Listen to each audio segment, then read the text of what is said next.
Good morning, guys. Good morning, sir.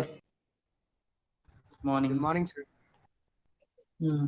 Yesterday ఏం discuss చేసాం topic?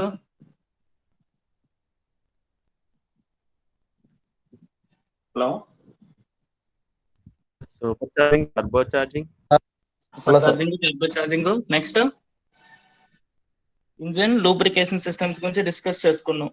So ఇంకా ఒక 3 టాపిక్స్ ఉన్నాయి. 3 టాపిక్స్ కాబట్టి ఇప్పుడు ఫస్ట్ యూనిట్ కంప్లీట్ అయిపోతుందమ్మా. సో అవి ఏంటంటే స్క్రీన్ షేర్ చేస్తున్నాను చూడండి.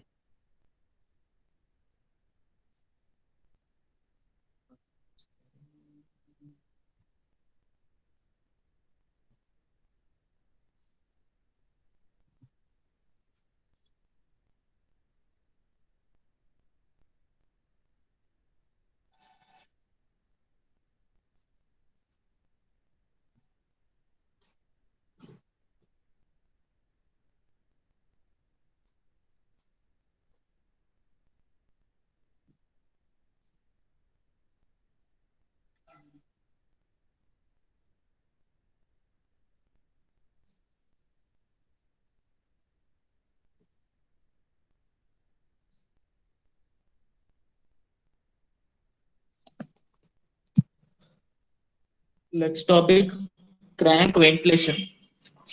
క్రాంక్ వెంటిలేషన్ అంటే ఏంటమ్మా? A crank ventilation system removes the unwanted gases from the crankcase in the internal combustion engine. So unwanted gases crank case లోకి ఎంటర్ అయితే వాటిని రిమూవ్ చేసే సిస్టమ్ నే మనం క్రాంక్ కేస్ వెంటిలేషన్ సిస్టమ్ అంటాం. అసలు ఈ క్రాంక్ కేస్ లోకి అన్వాంటెడ్ గ్యాసెస్ ఎలా ఎంటర్ అయ్యే ఛాన్సెస్ ఉన్నాయి మనకి? సిలిండర్ లోంచి ఎగ్జాస్ట్ స్మోక్ అవి ఉంటాయి చూసారమ్మా, అవి త్రూ పిస్టన్ రింగ్స్ అవి వేరింగ్ అవి అయినప్పుడు లేదా ఆయిల్ సీల్స్ అవి లూజ్ గా ఉన్నప్పుడు, సో ఆ వేస్ట్ కంటెంట్ ఆఫ్ ఎయిర్ ఏదైతే ఉందో అది మనకి కింద క్రాంక్ కేస్ లోకి ఎంటర్ అయ్యే ఛాన్సెస్ ఉందన్నమాట. So unwanted or blow gases ని రిమూవ్ చేసే సిస్టమ్ మనం క్రాంక్ కేస్ వెంటిలేషన్ సిస్టమ్ అంటాం. చూడండి ఇక్కడ డయాగ్రామ్ చూసారు, ఇక్కడ పీవీసీ ఇచ్చాడు, పాజిటివ్ క్రాంక్ వెంటిలేషన్ వాల్వ్ అన్నమాట అది. సో ఆ వాల్వ్ అంటే some vacuum type valve create చేస్తుంది అనమాట. సో దాని ద్వారా మనకి ఆ వేస్ట్ అన్వాంటెడ్ గ్యాసెస్ ని అది క్రాంక్ కేజ్ నుంచి రిమూవ్ చేస్తుంది. సో క్రాంక్ కేజ్ నుంచి అవి రిమూవ్ చేయకపోతే మనకి ఏమవుతుంది? గ్యాసెస్ అనేవి సో స్మోక్ కార్బన్ కంటెంట్ అయి ఉంటాయి కదా, సో అవి ఏమవుతాయి మనకి లూబ్రికేటింగ్ ఆయిల్ లో మిక్స్ అయ్యి కంటామినెంట్స్ కింద ఫామ్ అయిపోతూ ఉంటాయి.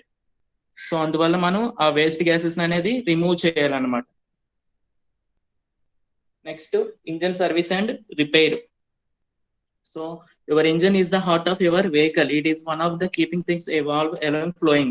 So now we can engine so needs think about the preventive the maintenance. So ప్రతి ఏమైనా ఎక్విప్మెంట్ కి మనకి కన్ఫర్మ్ గా మెయింటెనెన్స్ అనేది ఉండాలి. ఆ మెయింటెనెన్స్ అనేది లేకపోతే ఏమవుతుంది? అవి వేరింగ్ వచ్చేయడం కానీ లేదా తొందరగా అవి పాడైపోవడం కానీ జరుగుతూ ఉంటాయి అన్నమాట. సో మెయిన్ గా మనకి ఆ ఇంజిన్ సర్వీస్ అండ్ రిపేర్స్ లో ఏంటి? ఎయిర్ ఫిల్టర్ ని రిప్లేస్ చేయాలి. నెక్స్ట్ ఫ్యూయల్ ఫిల్టర్స్ అవి ఉంటాయి చూడండి, అవి సమ్ కిలోమీటర్స్ మూవ్ అయిన తర్వాత మనం చెప్పాం కదా లాస్ట్ టైం, ఇంజిన్ ఆయిల్ అయి చేంజ్ చేయడం, ఇవన్నీ కూడా మనకి ఇంజిన్ సర్వీసెస్ అండ్ రిపేర్స్ లోకి వస్తాయి అన్నమాట. Visual inspection and engine components, some మనకు తెలుస్తుంది కదా ఏమైనా డ్యామేజ్ అది అయినట్టు సమ్ విజువల్ గానే తెలుస్తుంది, స్పార్క్ ప్లగ్ అవిని ఈ type of. So replace of air filters. So air filters అనేవి కూడా మనకి ఎప్పటికప్పుడు క్లీన్ చేయకపోతే ఏమవుతుంది? ఎయిర్ పార్టికల్స్ తో పాటు డస్ట్ పార్టికల్స్ మూవ్ అయిపోయి మనకి కంబషన్ అనేది ప్రాపర్ గా అవ్వదు. సో ఎయిర్ ఫిల్టర్స్ అనేవి కూడా మనం ఎప్పటికప్పుడు మెయింటెనెన్స్ సర్వీస్ లో రిపేర్ చేస్తూ ఉండాలన్నమాట. Next replace of fuel filters. నేను చెప్పాను కదా oil filter and bypass filters ఉన్నాయి చూసారా, ఇవి కూడా సమ్ 5000 కిలోమీటర్స్ దాకా 10,000 కిలోమీటర్స్ మూవ్ అయిన తర్వాత మనం వాటిని రీప్లేస్ చేయాలన్నమాట. Next fuel pump and ignition wires.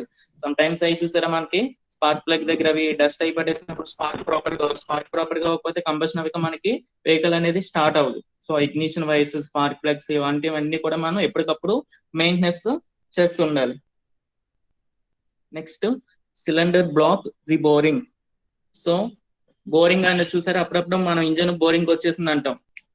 అంటే engines are subject to wear and stresses from a day-to-day driving and overheating and overloading. So overheating and overloading and day to day మనం drive చేయడం వల్ల ఏమవుతుంది? ఇవన్నీ moving parts కదా, so ఏమవుతుంది? Wearing అవుతుంది. So wearing వచ్చినప్పుడు ఏమవుతుంది? మనకి సిలిండర్ యొక్క డయామీటర్ ఏమవుతుంది? ఇంక్రీజ్ అవుతుంది. ఏమవుతుంది అప్పుడు? కంబషన్ అవి అనేది మనకి ప్రాపర్ గా జరగదు. కంప్రెషన్ కానీ ఇవన్నీ ఇవి ప్రాసెస్ లు ప్రాపర్ గా జరగవు. ఈ ప్రాసెస్ అన్ని ప్రాపర్ గా అవ్వకపోతే ఏమవుతుంది, సర్టైన్ పవర్ అనేది మనం గెయిన్ చేయలేమమ్మా. ఎందువల్ల, కంప్రెషన్ ప్రాపర్ గా అవ్వదు. కంప్రెషన్ ప్రాపర్ గా అయిపోతే సర్టైన్ ప్రెజర్ రీచ్ అవ్వకపోతే ఏమవుతుంది, బాండింగ్ కూడా తగ్గిపోతుంది. సో బాండింగ్ కండిషన్ అయిపోతే ఇంపాక్ట్ మనకి తగ్గిపోతుంది. ఇంపాక్ట్ తగ్గిపోతే మనకి ఏమవుతుంది, సో మైలేజ్ అనేది డ్రాప్ అయిపోతుంది. సో ఇంజిన్ బోరింగ్ అయి వచ్చినప్పుడు మళ్ళీ మనకి ఏం చేస్తాం, వాటిని ఐదర్ సిలిండర్ ని రీప్లేస్ చేయడం, లేదా వాటిని మీద మళ్ళీ ఇంజిన్ లోనే ఇంకొక లేయర్ ఫామ్ యాడ్ చేస్తారనమాట. లైనర్స్ అనేది ఇంక్లూడ్ చేస్తారు. సో అందువల్ల మళ్ళీ ఏం చేస్తారు, డయామీటర్ అనేది డిక్రీజ్ చేస్తారు సిలిండర్ ది. లేదా ఏం చేస్తాం, పిస్టన్ సైజ్ ని, లేదా ఇప్పుడు నార్మల్ ఉన్న సైజ్ మీద పిస్టన్ సైజ్ పెద్దగా పెట్టి ఇన్సర్ట్ చేస్తాం, లేదంటే సిలిండర్స్ కి లైనర్స్ వేస్తాం, లేదంటే మొత్తం సిలిండర్ బ్లాక్ ని రీప్లేస్ చేస్తాం. సిలిండర్ బ్లాక్ ని రీప్లేస్ చేయడం అంటే అది highly expensive cost. So maximum liners వేస్తాం, లేదంటే పిస్టన్ ని సమ్ బిగ్గర్ సైజ్ ఇన్సర్ట్ చేయడం, ఈ టైప్ ఆఫ్ చేస్తాం అనమాట బోరింగ్ వచ్చినప్పుడు. Next decarbonisation. So first decarbonisation గురించి తెలుసుకునే ముందు, కార్బోనైజేషన్ అంటే ఏంటమ్మా చెప్పాను. మనకి ఇన్సఫిషియంట్ ఎయిర్ అది ప్రాపర్ గా లోపలికి వెళ్ళకపోతే ఏమవుతుంది, మనకి కంబషన్ అనేది ప్రాపర్ గా అవ్వదు. కంబషన్ అనేది ప్రాపర్ గా అవ్వకపోతే ఏమైపోతుంది, లోపల కార్బన్ ఫామ్ అయిపోతుంది. సో ఆ కార్బన్ అనేది మనకి ఎక్కడ ఫామ్ అయిపోతుంది, సిలిండర్ హెడ్స్ దగ్గర, టీడీసీ దగ్గర ఫామ్ అయిపోతుంది అనమాట. సో దీనివల్ల ఏమవుతుంది, ఆ కెమికల్ ప్రాపర్ గా బయటకి ఎగ్జాస్ట్ అవ్వక కార్బన్ ఫామ్ అయిపోవడం వల్ల నెక్స్ట్ ప్రాసెస్ లో మనకి కంబషన్ అది ప్రాపర్ గా జరగదు. సో వీటితో డియాక్టివేట్ అయిపోయి మనకి కార్బన్ మోనాక్సైడ్ అయ్యి ఫామ్ అయ్యే ఛాన్సెస్ ఉన్నాయి. సో ఆ కార్బోనైజేషన్ మనం రిమూవ్ చేయాలన్నమాట. దాన్ని డీకార్బోనైజేషన్ అంటారనమాట. ఇంకో చూసారా సిలిండర్ హెడ్ దగ్గర, అక్కడ చూడండి నాన్న, సిలిండర్ హెడ్ దగ్గర ప్లేట్స్ దగ్గర చూసారా బ్లాక్ గా ఎలా ఫామ్ అయిపోయిందో, కార్బోనైజేషన్, కార్బన్ ఫామ్ అయిపోతుంది అనమాట. దేనివల్ల, త్రూ ప్రాపర్ బర్నింగ్ అది అవ్వకపోయినా, and air fuel mixture ratio proper గా మిక్స్ అవ్వకపోయినా, నెక్స్ట్ ఇంకేంటమ్మా, ఫ్యూయల్ సమ్ ప్రాపర్ గా ఫిల్టరైజేషన్ అవ్వకపోయినా, ఇది ప్రాపర్ కంబషన్ అవ్వదు. ప్రాపర్ కంబషన్ అవ్వకపోతే అక్కడ కార్బన్ అలా బ్లాక్ కలర్ లో ఫామ్ అయిపోతుంది అనమాట. కార్బోనైజేషన్ అంటారు దాన్ని. సో దాన్ని రిమూవ్ చేసే మెథడ్ ని మనం డీకార్బోనైజేషన్ అంటాం. సో దాన్ని ఎలా రిమూవ్ చేస్తామంటే మెయిన్ గా 2 మెథడ్స్ ఉన్నాయి. మెకానికల్ మెథడ్ ఒకటి, and chemical method. Mechanical method అంటే ఏం చేస్తాము, ఆ సిలిండర్ ని వన్స్ డిస్మాంటిల్ చేసి దాన్ని స్క్రాచింగ్ చేసేస్తాం అనమాట, రిమూవ్ చేసేస్తాం. అదే కెమికల్ మెథడ్ అంటే this process utilize the alcohol and temperants. So some chemical contents ని అండ్ ఫ్యూయల్ లోనే ఇంక్లూడ్ చేస్తాం అనమాట, ఆల్కహాల్ అండ్ టాంపరెంట్స్ ని. వాటిని యాడ్ చేయడం వల్ల ఏమవుతుంది, అది వాటిని ఆ కార్బన్ ఇది డైఆక్సైడ్ అయ్యి మొత్తం అది రిమూవింగ్ అయిపోతుంది అనమాట, కార్బోనైజేషన్ అనేది. అయితే మనం మెకానికల్ మెథడ్ యూజ్ చేయొచ్చు, లేదా ఫ్యూయల్ లో సమ్ ఈ కెమికల్స్ యాడ్ చేయడం వల్ల, టెంపరేట్స్ ని, ఆల్కహాల్ ని యాడ్ చేయడం వల్ల కూడా మనం రిమూవ్ చేయొచ్చు. అది అకార్డింగ్ టు మన పర్పస్ బట్టి అయితే మెకానికల్ గా కానీ లేదా కెమికల్ గా కానీ వాటిని రిమూవ్ చేస్తే మనకి ప్రాపర్ సర్క్యులేషన్ అనేది జరిగి మనకి ప్రాసెస్ కంప్లీట్ అవుతుంది. So next night riding of crank shaft.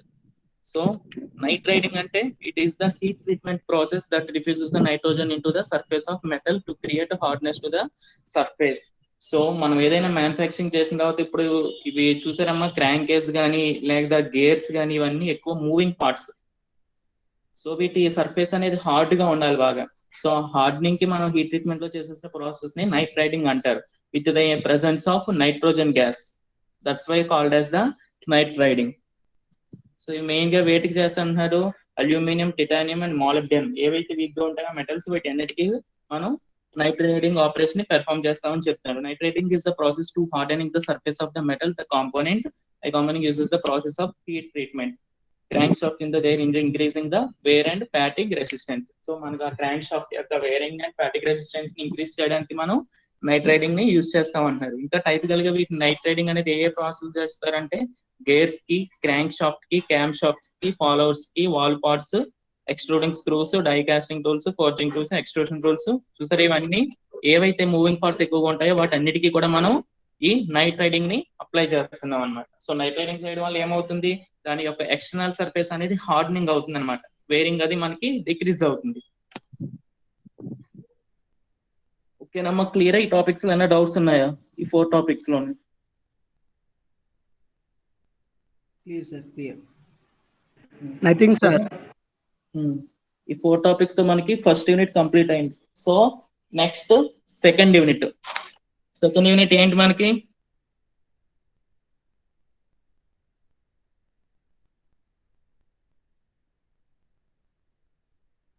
Second unit ఏంటమ్మా? First unit introduction, second unit transmission system. So transmission system లో మనకి ఏమొస్తాయి మెయిన్ గా? ఏం చెప్పాను ట్రాన్స్మిషన్ సిస్టమ్స్ లోకి వచ్చేవి? Clutch, gear box, propeller shaft, differentials, ఇవన్నీ కూడా ఏవైతే మూవింగ్ పార్ట్స్ ఉన్నాయో మనకి పవర్ ని ట్రాన్స్మిట్ చేస్తాయి. ఆ పార్ట్స్ ట్రాన్స్మిషన్ సిస్టమ్స్ లోకి వస్తాయి. సో ఫస్ట్ ట్రాన్స్మిషన్ సిస్టమ్ లో మనం నేర్చుకునేది ఫస్ట్ సెకండ్ యూనిట్ లో క్లచెస్ గురించి నేర్చుకుందాం.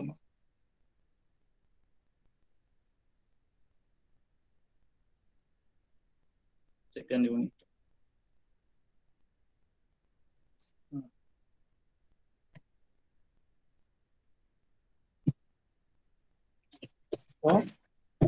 సెకండ్ యూనిట్ అయింది clutches and gear box outcomes. So ఈ టోటల్ యూనిట్ లో మనం ఏం నేర్చుకుంటాం? డిస్కస్ చేయబడుతుంది స్పెసిఫికేషన్స్ ఆఫ్ క్లచ్.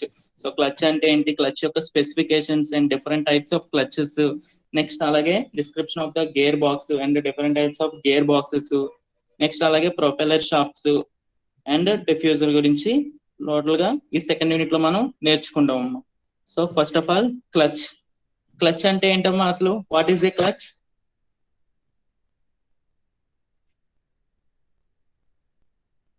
క్లచ్ అంటే ఏంటి? మీరు ఆల్రెడీ చదువు ఉంటారు. It is an mechanism to connect and disconnect the engine power to the driving wheels as per the road and load conditions. So మనకి ఏం చేస్తుంది? ఇంజన్ యొక్క అవుట్పుట్ షాఫ్ట్ ఉంది కదా, సో ఫ్లై వీల్ ని మనకి గేర్ బాక్స్ కి మధ్యలో ఇన్నట్టు అయ్యే మెకానికల్ డివైస్ ఏంటి? క్లచ్. సో ఇది ఏం చేస్తుంది? మనం గేర్స్ అవి షిఫ్ట్ చేసినప్పుడు సో ఈ డ్రైవింగ్ షాఫ్ట్ ని ఎంగేజ్ అండ్ డిస్ఎంగేజ్ చేసే పార్ట్ ని మనం ఏమంటాం? క్లచ్ అంటాం. It is located between the engine and gear box and various clutches are used in the automobile depends upon the vehicle and purpose. So మనం ఒక use చేసే vehicle ని బట్టి అండ్ పర్పస్ ని బట్టి and different types of clutches ఉన్నాయి. ఆ clutches ని మనం యూజ్ చేస్తాము అని చెప్తున్నాడు.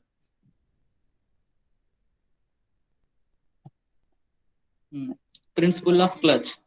The amount of torque clutch can be transmitted depends upon the coefficient of friction between the friction facing and their mating surfaces, the number of places contact of the clutch.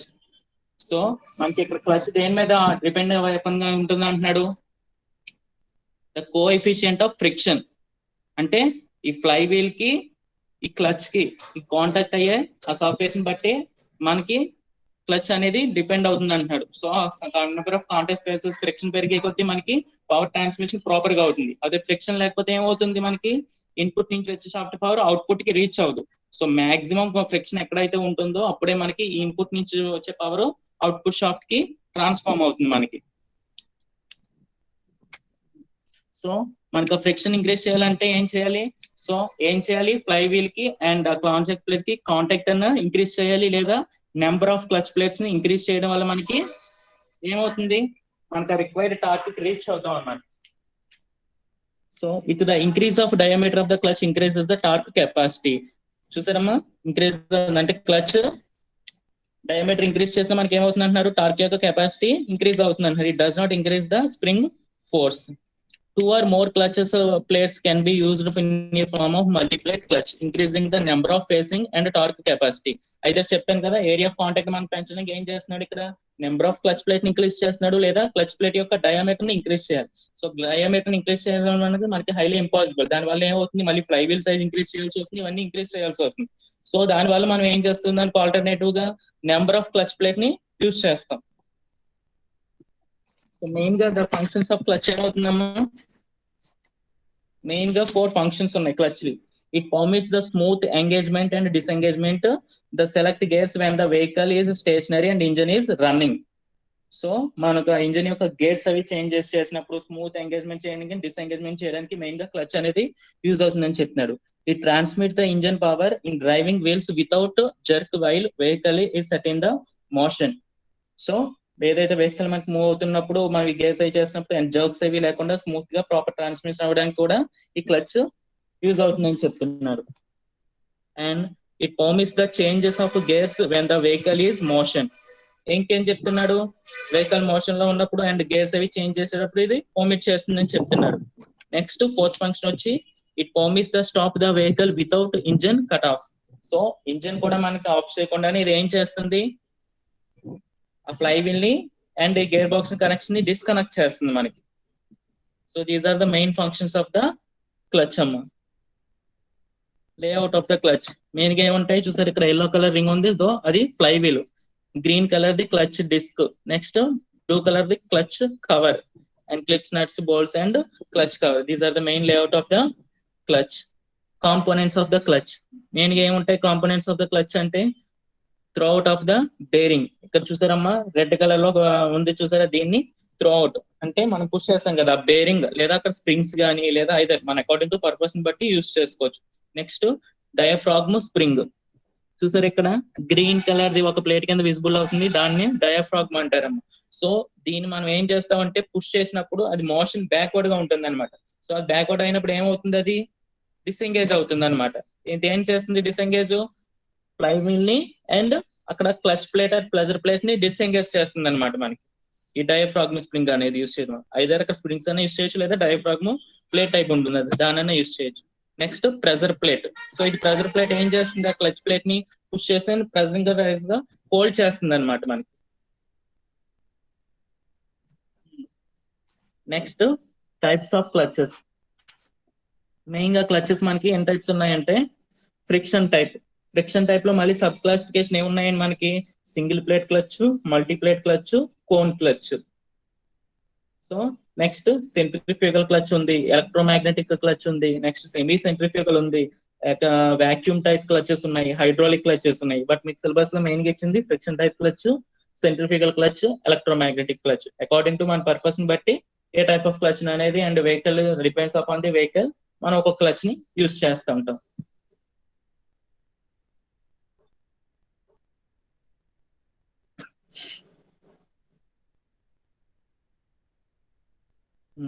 చూడమ్మా, so types of clutches లో first single plate clutch. So single plate clutch అంటే a single plate clutches is one of the most commonly used type of clutch used to the modern light vehicles. So ఇది modern vehicles లోను and మనం by హెవీలో use చేస్తున్నాం. The clutch plate helps the transmission torque from the engine to transmission of the input shaft. So ఇది ఏం చేస్తుంది, మనకి engine నుంచి and అదే ఫ్లై వీల్ నుంచి మనకి ఇన్పుట్ షాఫ్ట్ కి పవర్ ని ట్రాన్స్మిట్ చేస్తుంది. As the name is states that it has only one clutch plate. The components of the clutch is a flywheel, the friction plate, clutch plate and pressure plate, bearings and nuts and bolts arrangements. So these are the main components of the single plate clutch. The single plate clutches has only one plate which is attached on the splines of the shaft clutch plate. So spline చూసారమ్మా, ఇక్కడ ఎక్కడ ఉందంటే చూసారా hub అని ఉంది, diagram చూసారమ్మా అక్కడ spline చూసారా, ఇది ఏదైతే పెడల్ ఉందో పెడల్ దగ్గర మనకి చూసారా ఇక్కడ స్ప్లైన్స్ టైప్ వీల్ ఉంది, షాఫ్ట్ ఉంది, దాన్ని స్ప్లైన్ అంటారు అనమాట. Single plate clutch is only the main part of the spline. It has one of the main component of the clutch. The clutch plate is simply the metallic disc and which has is the side of the friction surfaces. So దీన్ని మనకి clutch plate ని దేంతో prepare చేస్తానంటున్నాడు, metallic are ceramics తో use చేస్తాం అనమాట. ఇక్కడ clutch plate అనేది ceramics అది యూస్ చేయడానికి మెయిన్ రీజన్ ఏంటమ్మా, కాపర్ గానీ. సో ఇక్కడ మనకి హైలీ ఫ్రిక్షన్ ఉంటుంది. సో ఫ్రిక్షన్ ఎక్కడైతే ఉంటుందో మనకి హీట్ అనేది జనరేట్ అవుతుంది. సో హీట్ ని రెసిస్ట్ చేసేవి బాగా ఏంటి మెటీరియల్స్, మనకి ceramic materials. So that's why we're using the composite material of the ఈ సెరామిక్స్ ప్లేట్ ని యూస్ చేస్తాం అనమాట ఇక్కడ క్లచ్ ప్లేట్ కి. And compare to normal copper plate అవి యూస్ చేయాలంటే కాస్ట్ ఉంటుంది. సో సెరామిక్స్ అయితే మనకి హై టెంపరేచర్ ని రెసిస్ట్ చేస్తాయి అండ్ కాస్ట్ పరంగా కూడా మనకి ఎక్స్పెన్సివ్ ఉండదు. The surfaces of the flywheel attaches to the engine crankshaft and rotates with the pressure plate, the bolt and the flywheel. So pedal మనం push చేసినప్పుడు ఏమవుతుంది, ఈ స్ప్రింగ్స్ అనేవి ఈ డయాఫ్రాగ్మ్ స్ప్రింగ్స్ అని చూసారు, అవి ఈ ఫ్రంట్ ఫార్వర్డ్ ఇచ్చినప్పుడు అవి ఏమవుతుంటాయి, బ్యాక్వర్డ్ కి మూవ్ అవుతాయి అనమాట. సో బ్యాక్వర్డ్ మూవ్ అయినప్పుడు ఏమవుతుంది మనకి ఆ ప్రెజర్ ప్లేట్ మీద ప్రెజర్ అనేది డిక్రీజ్ అవుతుంది. సో ప్రెజర్ అవి డిక్రీజ్ అనేది ఏమవుతుంది ఫ్లై వీల్ నుంచి డిసెంగేజ్ అవుతుంది. సో ఆ విధంగా మనకు ఆపరేషన్ జరిగినప్పుడు ఐదర్ గేర్స్ చేంజింగ్ లేదా వెహికల్ స్టాప్ చేయాలనుకున్నా మనం ఈ ప్రెజర్ ని ఇక్కడ పెడల్ పుష్ చేసినప్పుడు ఏమవుతుంది క్లచ్ వర్క్ అయ్యి డిసెంగేజ్ అవుతుంది అనమాట. అదే నెక్స్ట్ మనం గేర్ అది వేసిన పెడల్ రిమూవ్ చేస్తే ఏమవుతుంది, సో అది ఎంగేజ్ అయ్యి మళ్ళీ పవర్ ని ట్రాన్స్మిట్ చేస్తుంది. సో మెయిన్ గా ఈ సింగిల్ ప్లేట్ క్లచ్ ని మనం ఎక్కడ యూస్ చేస్తామని చెప్పాను, లైట్ వెహికల్స్ మాత్రమే యూస్ చేస్తాం అనమాట. అయితే మోటార్ సైకిల్స్, కార్స్ ఇటువంటి వాటికి సింగిల్ ప్లేట్ క్లచెస్ మనం వైడ్లీ యూస్ చేస్తాము. ఇదిగో చూసారా parts of the. So first మొదటిగా చూసారా ఇది fly wheel, next clutch plate, pressure plate, next clutch housing.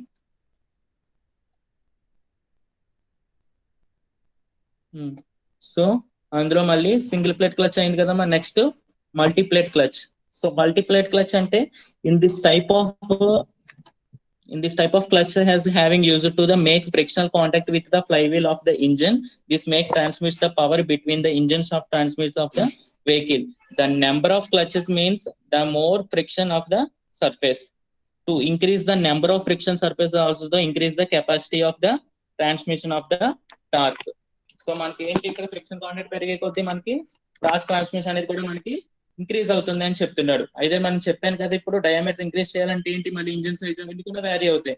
So మనకి ఇక్కడ ఫ్రిక్షన్ ని ఇంక్రీజ్ చేయాలంటే ఏం చేస్తున్నాడు, ఇక్కడ నెంబర్ ఆఫ్ ప్లేట్స్ ని ఇంక్రీజ్ చేస్తున్నాడు. ఇక్కడ చూసారమ్మా number of clutch plates increase అయినాయి, 3 తీసుకున్నాడు ఇక్కడ. సో దీన్ని ఎలాగా మల్టీప్లేట్ క్లచ్ అంటారనమాట.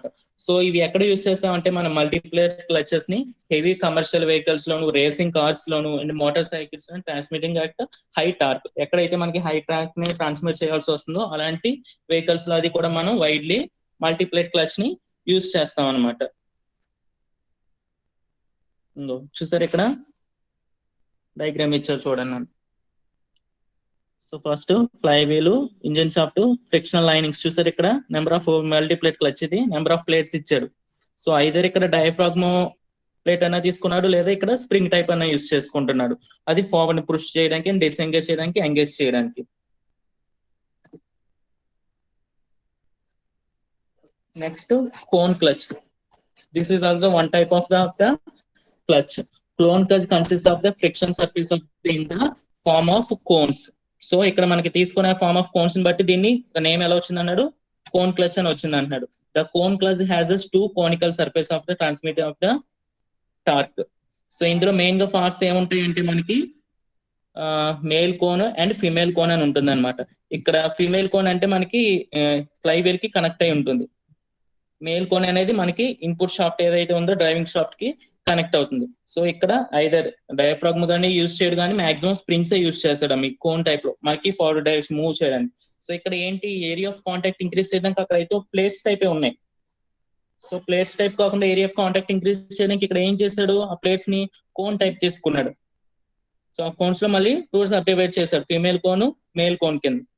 సో మనకి ఏంటి ఇక్కడ పెడల్ అప్లై చేసిన వెంటనే ఏమవుతుందో స్ప్రింగ్స్ ఈ మేల్ కోన్ ని ఆ ఫీమేల్ కోన్ లోకి ఫార్వర్డ్ డైరెక్షన్ లో మూవ్ చేస్తాయి అనమాట. సో అప్పుడు ఏమవుతుంది, రెండు మీటింగ్ అయ్యి ఫ్రిక్షన్ కి ఏమవుతుంది, అయితే డిసెంగేజ్ అండ్ ఎంగేజ్ అవుతాయి అన్నమాట. ఈ విధంగా పవర్ ని ట్రాన్స్మిట్ చేస్తాయి కోన్ క్లచ్ లో మనకి. సో దీన్ని ఎక్కడ యూస్ చేస్తారంటే ఈ కోన్ క్లచెస్ ని మనకి రేసింగ్ కార్స్ లోను, పవర్ బోట్స్ లోను, డ్రెడ్జెస్ పంప్స్, సో మెరైన్ ఫిట్స్ లో ఎక్కువ వైడ్లీ మనకి యూజ్ అయిన కోన్ క్లచెస్ యూస్ చేస్తాడు అనమాట మనకి. సో మెయిన్లీ మనకి ఇక్కడ automobile vehicles, road type vehicles use చేసేవి ఓన్లీ మనకి single plate clutch, multiplate clutch. Heavy vehicles లో అయితే మల్టీప్లేట్ క్లచ్ యూస్ చేస్తాము. Light motor vehicles and motor sports లో ఇవన్నీ సింగిల్ ప్లేట్ క్లచ్ ని యూస్ చేస్తున్నాం మనం. Next centrifugal clutch. So this is also one type of clutch. To keep the clutches in the engage of the portion, centrifugal clutch uses to centrifugal force instead of the spring force. So ikkada spring force badali instead of centrifugal force ద్వారా through మనకి ఇది operate చేస్తామని చెప్తున్నాడు అమ్మా centrifugal the. So ఇందులో ఏం చేస్తున్నాడు, in this type of clutches the clutches are operated automatically depending upon the engine speed. So మనకి ఏమవుతుంది, centrifugal force depends upon the rotation. ఆ రొటేషన్ ఇంజిన్ స్పీడ్ ని బేస్ చేసుకునే ఇది మూవ్మెంట్ అనేది ఉంటుంది అంటున్నాడు. That's why the no clutches plate is required to operate the clutch. So దీనికి పెడల్ అది ఆపరేట్ చేయడానికి ఏం అవసరం లేదమ్మా, ఓన్లీ త్రూ ఇంజన్ స్పీడ్ ద్వారానే ఇది ఆపరేట్ అవుతుంది అనమాట. It operates the clutch, it was not made easy, that's why it's called as process is easy. Similarly, you cannot start the vehicle any gears with permission through accelerate the pedal.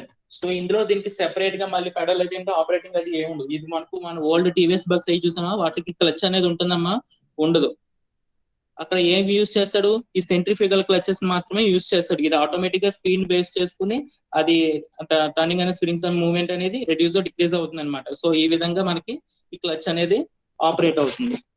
So ఇది widely use and light motor vehicles లోను, and చెప్పాను కదా some old and TVS bikes లోను అటువంటి వాటిలో use చేస్తారు. దీనికి separate గా మనం పెడల్ అవి ఇచ్చి ఆపరేషన్ చేయక్కర్లేదు. అంటే according to engine speed base చేసుకుని ఎంగేజ్ డిసెంగేజ్ అవుతుంది మనకి. Next, electromagnetic clutch. So these clutches are operated by electrically, but the torque is transmitted by mechanically. That's why called as the electromagnetic clutch. So ఇది ఎలా operate అవుతుంది అంటున్నాడు మనకి, through electrically. ఇక్కడ ఏంటంటే అమ్మా, the clutch plate and the clutch plate of the fly wheel consist of the winding. So ఇక్కడ fly wheel కి మనం వైండింగ్ అరేంజ్మెంట్ సెట్ చేస్తాం అనమాట. ఇక్కడ చూసారా వైండింగ్స్ ఇచ్చాడు, చూసారా కాయిల్స్, కాపర్ కాయిల్స్ ఉన్నాయి, వైండింగ్ ఇస్తాడు, అది ఫ్లై వీల్ కి ఇన్సర్ట్ చేస్తాడు అనమాట. సో మనకు ఆ వైండింగ్ కి ఎలక్ట్రిసిటీ సప్లై ఇచ్చినప్పుడు ఏమవుతుంది, ఇది త్రూ బ్యాటరీ ద్వారా ఎలక్ట్రిసిటీ సప్లై ఇచ్చా ఏమవుతుంది, ఎలక్ట్రిసిటీకి అది ఎలక్ట్రోమాగ్నెటిక్ కింద యాక్ట్ చేస్తుంది. సో మ్యాగ్నెటిక్ ఫీల్డ్ ఏం చేస్తుంది, ఐదర్ ఇక్కడ మనకి డ్రైవింగ్ షాఫ్ట్ ఉన్న ప్లేట్ ఉంటుంది కదా, దాన్ని అట్రాక్ట్ చేస్తుంది అనమాట ప్రెజర్ ని. సో ఆ విధంగా మనకి ప్రెజర్ ఇక్కడ అప్లై అవుతుంది. When the electricity is supply cannot cut off the it clutch place disengage. So మనకి దానికి ఇచ్చిన ఎలక్ట్రిసిటీ పవర్ ని కట్ ఆఫ్ చేస్తే ఏమవుతుంది, అది వెంటనే ఎలక్ట్రోమాగ్నెటిక్ ఫీల్డ్ ని కోల్పోయి అది ఏమవుతుంది, డిసెంగేజ్ అవుతుంది. సో ఈ విధంగా మనకి త్రూ ఎలక్ట్రిసిటీ ద్వారా రన్ అవుతుంది కాబట్టి దీన్ని ఎలక్ట్రోమాగ్నెటిక్ క్లచ్ అంటున్నాం.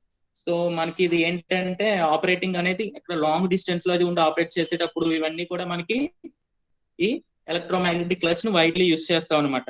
ఇఫ్ ఇన్ కేసు మనకి ఆ బ్యాటరీ అది డెడ్ అయిపోయినా అండ్ పవర్ సప్లై లో ఏ ఫాల్ట్స్ వచ్చినా, సో దీని ఆపరేషన్ అనేది ప్రాపర్ గా మనకి కంట్రోల్ అవ్వదు. ఎందుకంటే ఇది త్రూ మెకానికల్ ద్వారా కంట్రోల్ అవడం లేదు, ఎలక్ట్రికల్ ద్వారానే కంట్రోల్ అవుతుంది కదా.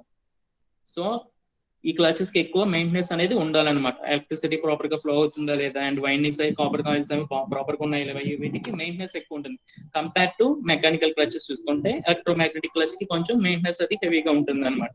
బట్ ఇది లాంగ్ డిస్టెన్స్ లో ఉన్న వాటికి అది ఆపరేట్ చేయవచ్చు. త్రూ ఎందుకు ఎలక్ట్రిసిటీ ద్వారా కదా ఆపరేట్ చేస్తున్నాం. అదే మెకానికల్ క్లచెస్ అనుకో పెడల్ కి మనకి మనం ఈ ఆపరేట్ చేసే ఈ క్లచ్ సమ్ ప్రాపర్ డిస్టెన్స్ దగ్గరలో ఉన్నట్టు మాత్రమే కనెక్షన్ ఉంటుంది. అది లాంగ్ డిస్టెన్స్ ఆ టైప్ ఆఫ్ వాటికి కూడా మనం ఇది అప్లై చేయొచ్చు ఎలక్ట్రోమాగ్నెటిక్ క్లచ్.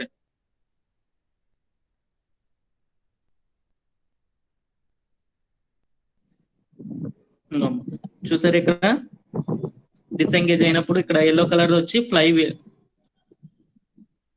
ఇక్కడ గ్రీన్ కలర్ వచ్చి input shaft the. So electricity power ఇచ్చినప్పుడు ఏమవుతుంది, అవి రెండు ఎంగేజ్ అవుతున్నాయి. దేని వల్ల ఎలక్ట్రిసిటీ పవర్ కి ఎలక్ట్రోమాగ్నెటిక్ కింద యాక్ట్ చేస్తుంది ఆ వైండింగ్ అనేది. సో అప్పుడు ఏం చేస్తుంది, ఆ పక్కన ఉన్న మెటల్ ని డ్రాగ్ చేస్తుంది ఇన్పుట్ షాఫ్ట్ ప్లేట్ అనేది. అదే ఎలక్ట్రిసిటీ పవర్ కట్ ఆఫ్ చేస్తే ఏమవుతుంది, డిస్ఎంగేజ్ అవుతాయి.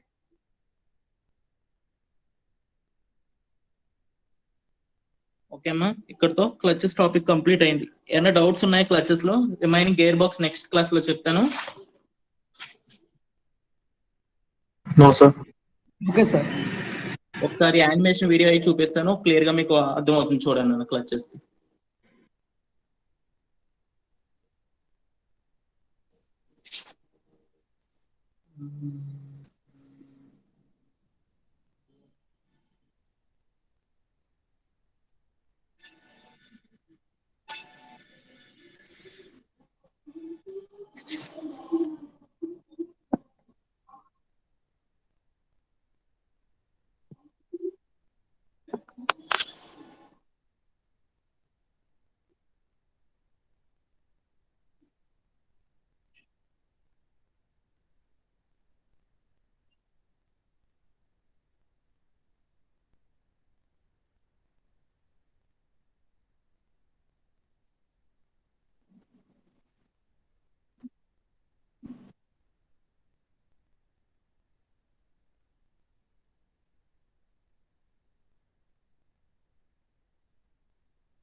చెప్పాను చూసారమ్మా, డయాఫ్రాగమ్ ప్లేట్ అని. అది చూసారా, దానికి మూమెంట్ ఫార్వర్డ్ ఇస్తుంటే అది ఏమవుతుంది, బ్యాక్వర్డ్ కింద యాక్ట్ చేస్తుంది.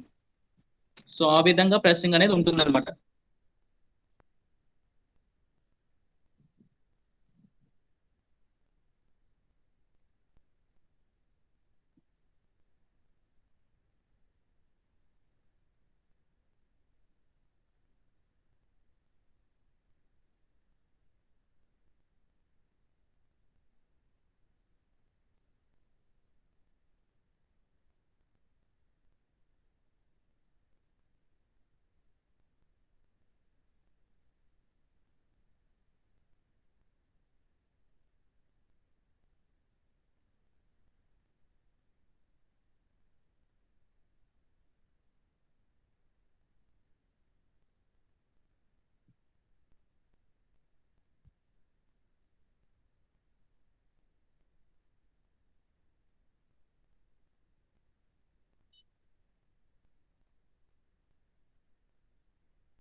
సో సింగిల్ ప్లేట్ చూసారు కదా, నెక్స్ట్ మల్టీ ప్లేట్ క్లచ్ కూడా ఒకసారి చూడండి.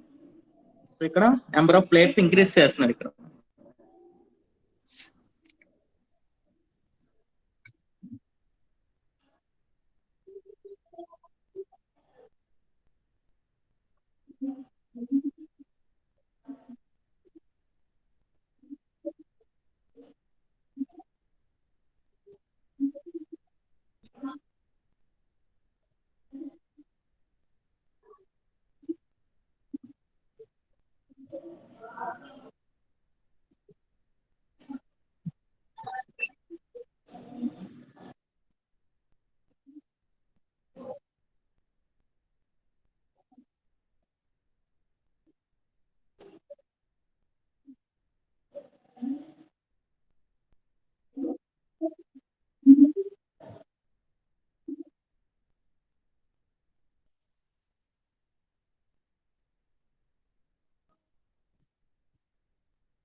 ఓకేనమ్మా, క్లియర్ అర్థమైందా? క్లచ్ ది సింగిల్ ప్లేట్ మల్టీప్లేట్స్ అని నెక్స్ట్ రిమైనింగ్ వీడియోస్ నేను గ్రూప్ లో షేర్ చేస్తాను, అవి చూడండి. కోన్ క్లచ్ అవి.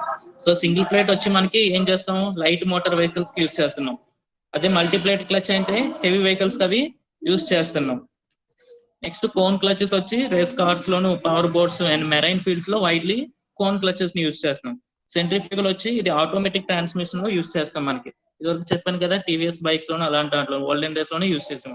నెక్స్ట్ ఇప్పుడు రీసెంట్ లో వచ్చింది ఎలక్ట్రోమాగ్నెటిక్. ఇది ఏంటంటే మనకి, ఎందుకంటే ఇక్కడ క్లచ్ ప్లేట్స్ అవి వేరింగ్ అయ్యి అవుతున్నాయని, సో ఎలక్ట్రోమాగ్నెటిక్ వచ్చింది లేటెస్ట్. బట్ ఇది కంట్రోల్ అనేది కొంచెం complicated.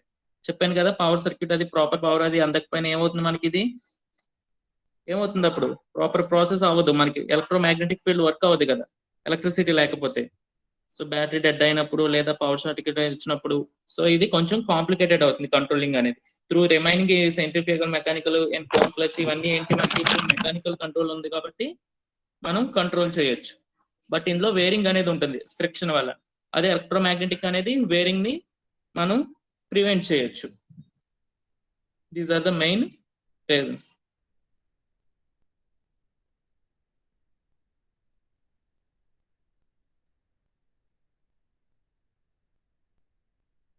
Laura sir, are you there?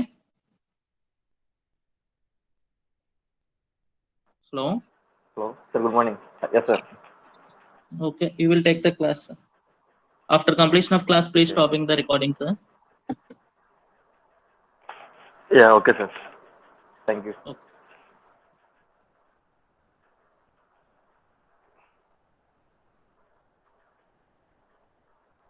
ఇంకా ఎవరైనా జాయిన్ అవ్వాలంటే జాయిన్ అవ్వమండి. పీపీసీ క్లాస్ ఇప్పుడు అదే కంటిన్యూ చేస్తున్నాను చెప్తే జాయిన్ అవ్వమని చెప్పండి. మీతో పర్సనల్ గ్రూప్స్ ఉంటాయి కదా, నాలుగిట్లో కూడా షేర్ చేసుకుని తొందరగా జాయిన్ అవ్వమండి. ఇంకా ఎవరైనా జాయిన్ అవ్వాలంటే. Yeah, good morning Shivakrishna. Thanks for your wish. Remaining 4 sections కూడా ఒకసారి మీ గ్రూప్లో మెసేజ్ పెట్టండి, మీ పర్సనల్ గ్రూప్స్లో తొందరగా జాయిన్ అవ్వమని. ఓకేనా?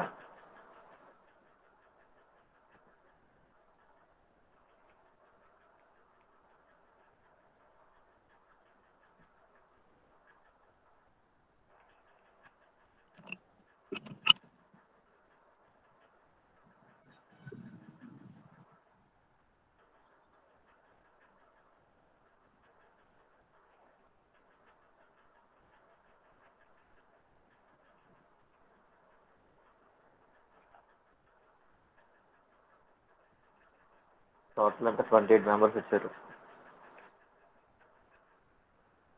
ఇంకా రావాలి. అటెండెన్స్ సెంటర్ రోజు రోజుకి తగ్గిపోతుంది.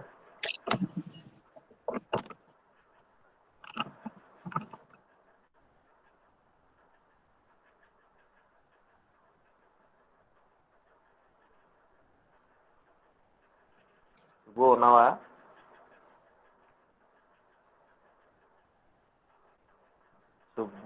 రవితేజ, ప్రదీప్ ఉన్నారా మీరు? లేదా సుబ్బు, ఎస్ సార్ ఉన్నాను సార్. రవితేజ కూడా ఉన్నాడు. ఇంకా ప్రదీప్ లేడా?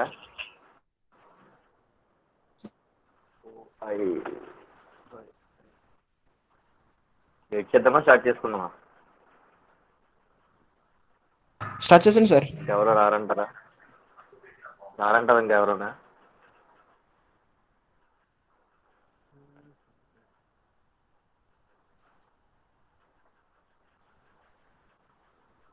ఎవరన్నా సివిల్స్ అనే గవర్నమెంట్ ఎగ్జామ్స్ కానీ ప్రిపేర్ అవుతున్నారు, గ్రూప్స్ కానీ?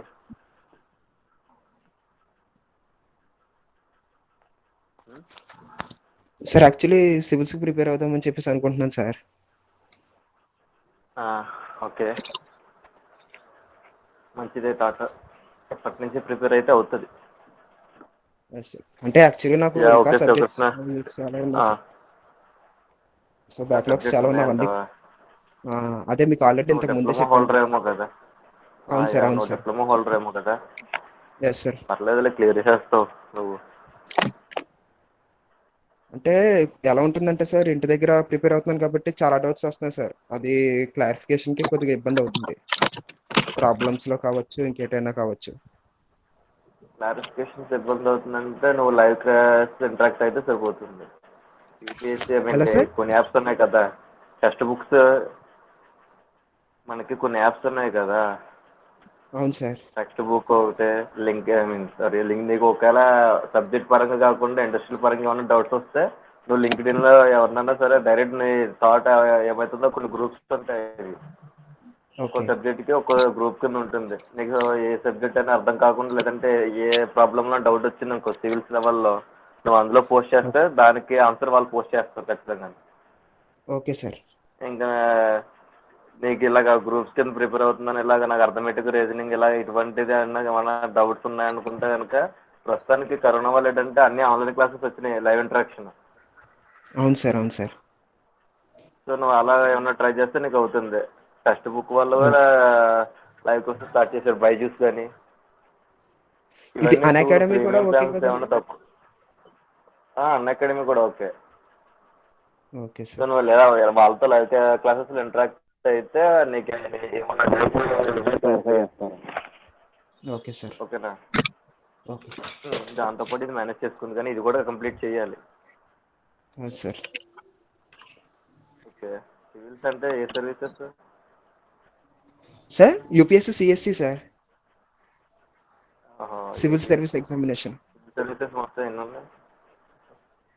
ఏంటి సార్? సివిల్ సర్వీసెస్ మొత్తం ఎన్ని? మొత్తం 24 సర్వీసెస్ సార్. అందులో మెయిన్ ఏంటి, మెయిన్ 6 ఏంటి? మెయిన్ నేను అనుకునేది అయితే ఐఎఫ్ఎస్ చేద్దామని చెప్పేసి అనుకుంటున్నాను సార్. ఒకటే ఐఎఫ్ఎస్ సార్, ఒకటే. First and preference IES IFS కదా? సార్.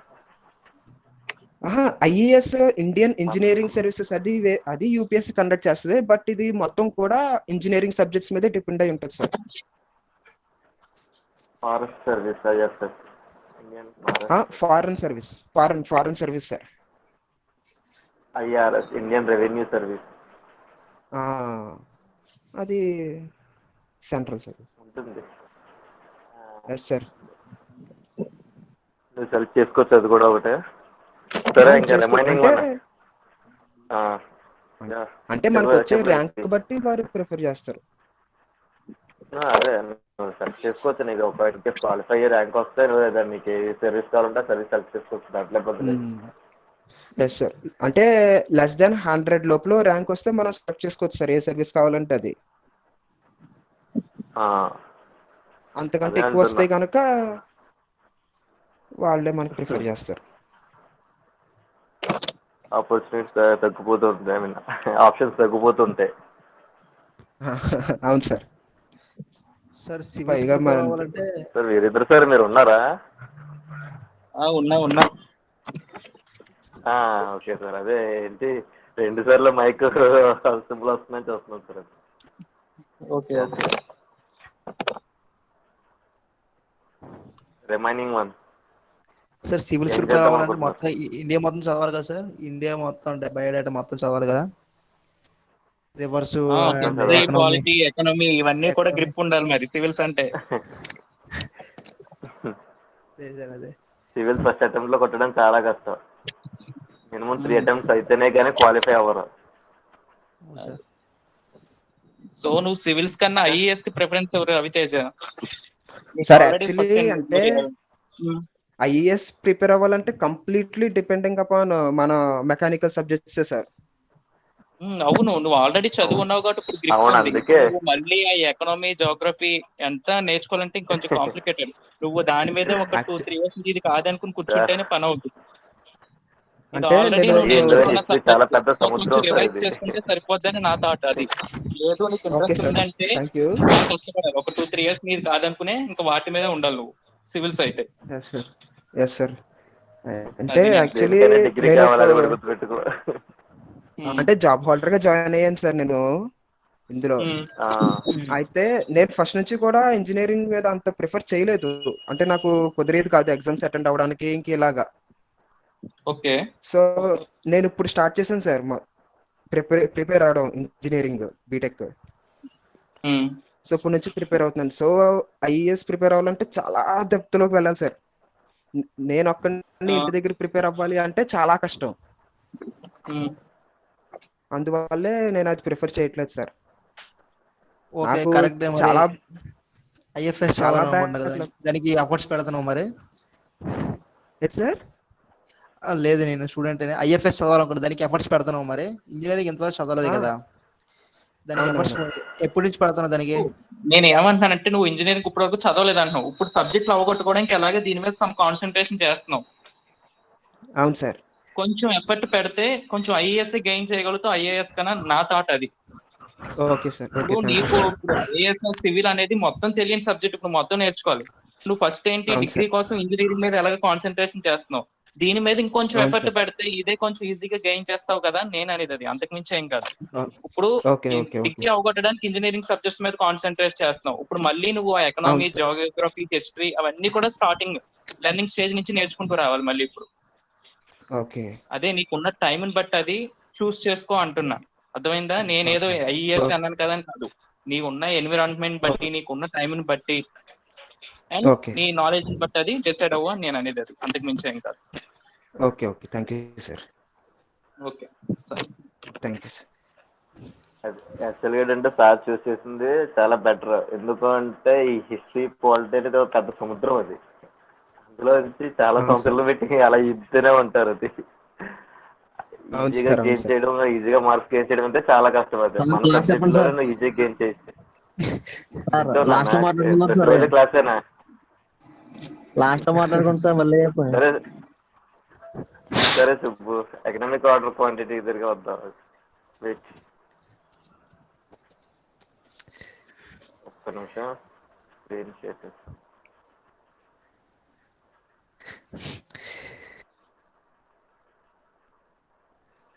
ఓకే, కనబడుతుందా? Inventory management.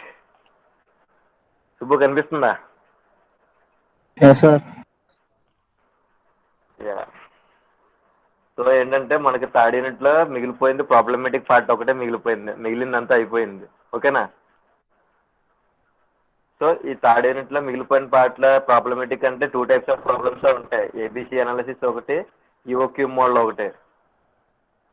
So what is ABC analysis? చెప్పు.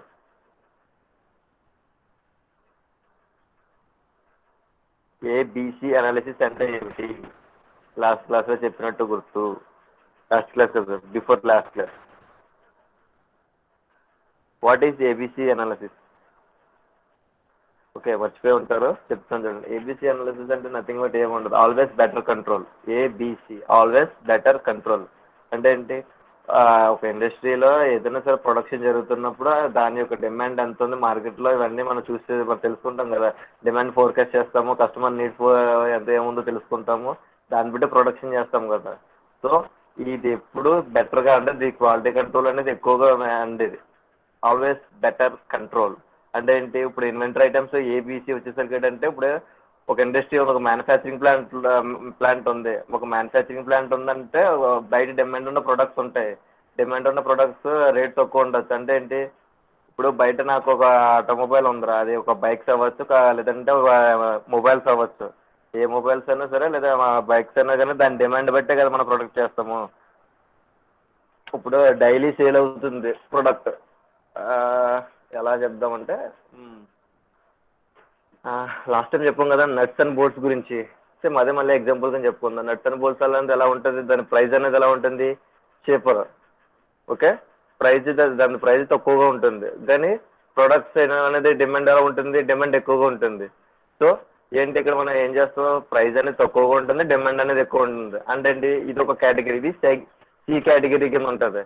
బి కేటగిరీకి వచ్చేసరికి ఏంటంటే ప్రైస్ అనేది మీడియంగా ఉంటుంది, ప్రొడక్ట్ సేల్ కూడా మీడియంగానే ఉంటుంది. అంటే మరీ ఎక్కువగా అంటే ఇప్పుడు బైక్స్ ఎగ్జాంపుల్ కింద తీసుకుందాము. ఒక 1000 యూనిట్స్ ఒక ఏరియా నుంచి సేల్ అయినాయి అంటే మళ్ళీ 1000 యూనిట్స్ తెప్పించుకుంటాము. అంటే ఏంటి, 1000 తెప్పించుకుంటే 1000 సేల్ అయితే 1000 తెప్పించుకుంటున్నాము. కాస్ట్ అనేది కూడా మీడియంగానే ఉంటుంది. ఓకేనా. నెక్స్ట్ థర్డ్ వన్ ఏ అనేది ఏబిసిలో బి అయింది కదా. ఏ అంటే కాస్త కాస్ట్లీ అని అర్థం. సో కాస్ట్లీ ఐటమ్స్ ఎలా ఉంటుంది అంటే, ఇప్పుడు నువ్వు స్పెషల్గా ఏ బైక్ రెడీ చేయాలనుకున్నా, లేదనుకుంటే నువ్వు స్పెషల్గా ఏదైనా పార్ట్ మ్యానుఫ్యాక్చర్ చేయించాలనుకున్నా సరే దానికి నువ్వు ఎక్కువ డబ్బులు అనేది పెట్టాల్సి వస్తుంది. ఎందుకంటే నువ్వు నీ కోసం మాత్రమే అక్కడ స్పెషల్గా రెడీ చేస్తారు ఆ ప్రోడక్ట్. అంటే జాబ్ షాప్ ప్రొడక్షన్ అనమాట. జాబ్ షాప్ ప్రొడక్షన్ అంటే ఏం చెప్పాను, నీవు వచ్చిన కస్టమర్ నీడ్స్ ప్రకారం మనం ఏదైనా ఒక పార్ట్ డిజైన్ చేసి ఇస్తాము. కస్టమర్కి డిజైన్ మ్యానుఫ్యాక్చర్ కూడా చేసి కూడా ఇస్తారు. అర్థమవుతుందా. సో డిజైన్ అండ్ మ్యానుఫ్యాక్చర్ చేసి ఒక పార్ట్ గురించి మొత్తం, లేదంటే ఒక ఆర్డర్ గురించి మొత్తం అనాలిసిస్, మొత్తం ఇలాగ మిషన్ అరేంజ్మెంట్ లేదంటే మెన్ అరేంజ్మెంట్ మొత్తాన్ని చేంజ్ చేస్తామంటే ఏంటి, ఆటోమేటిక్గా దాని కాస్ట్ ఎక్కువ అవుతుంది కదా. సో దాని కాస్ట్ ఎక్కువ అవుతుంది కాబట్టి అది ఏలోకి వస్తుంది. అంటే ఏ వచ్చేసరికి ఎక్కువ కాస్ట్ ఉంటుంది, బి వచ్చేసరికి మీడియంగా ఉంటుంది, సి వచ్చేసరికి చీపర్. అర్థమైందా. ఏబిసి అంటే ఏంటి శుభు సార్ అర్థం. రవి అర్థమైందా. Okay sir, okay sir. So ఇప్పుడు ఏబిసి అనాలిసిస్ లో మనకి ఇక్కడ థర్డ్ యూనిట్లోకి వచ్చేసరికి ఈ 2 టైప్స్ ఆఫ్ ప్రాబ్లమ్స్ ఉంటారా. ఓకేనా. పెద్దగా కష్టంగా కూడా ఏమి ఉండవు. ఈ 2 ప్రాబ్లమ్స్ ఖచ్చితంగా ఇస్తే ఒక ఏదో ప్రాబ్లం ఇస్తాడు, లేదంటే మొత్తం థియరీ ఇచ్చేస్తాడు. బట్ ఈ యూనిట్ నుంచి ఖచ్చితంగా వచ్చే క్వశ్చన్ అయితే ఈఓక్యూ, ఎకనామిక్ ఆర్డర్ క్వాంటిటీ, దీని నుంచి సంబంధం వస్తుంది, థియరీ అని వస్తుంది. బట్ కన్ఫామ్గా మాత్రం క్వశ్చన్ ఉంటుంది దీని గురించి, ఒక హాఫ్ ఎస్ఏ కానీ ఎస్ఏ కానీ ఇవ్వచ్చు. ఓకేనా. సో ఈ టాపిక్ని లీవ్ చేయకండి. Okay sir. Okay. So ABC analysis and one more thing, ABC analysis గురించి కూడా క్వశ్చన్ అడుగుతాడు, థియరీ అడుగుతాడు, లేదంటే సంబంధాన్ని అడుగుతాడు. సో ఈ 2 టాపిక్స్ కూడా మనం అస్సలు లీవ్ చేయొద్దు. ఈ యూనిట్ మీరు చూస్ చేసుకున్నప్పుడు ఖచ్చితంగా 6 యూనిట్లు చదవాలి కదా మీరు. చెప్పండి, 6 యూనిట్లు చదవాలా మీరు ఖచ్చితంగానా.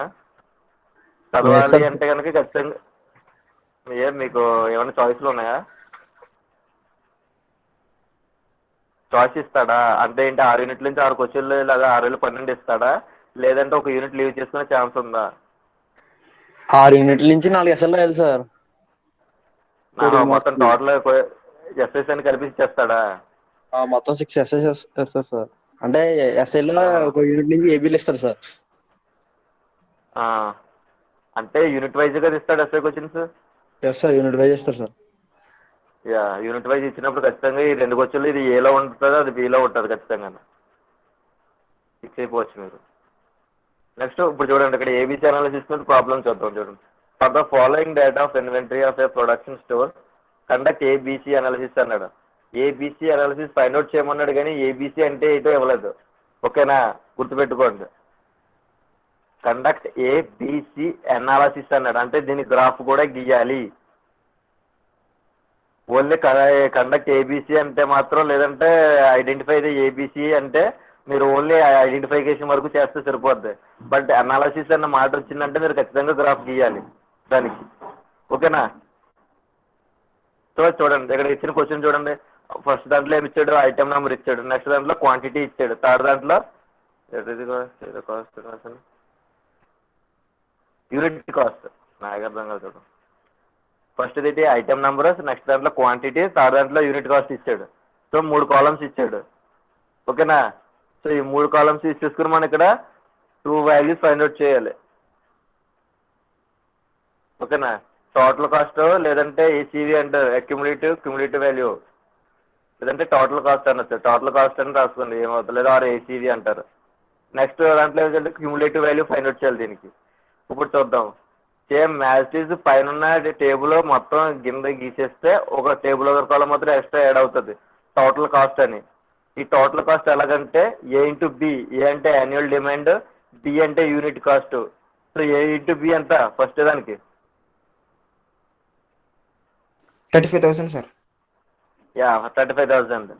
నెక్స్ట్ దానికి ఎంత సుబ్బు? 72. యా, 72,000. ప్రదీప్ నెక్స్ట్ దానికి ఎలా ఫైండ్ అవుట్ చేస్తావు?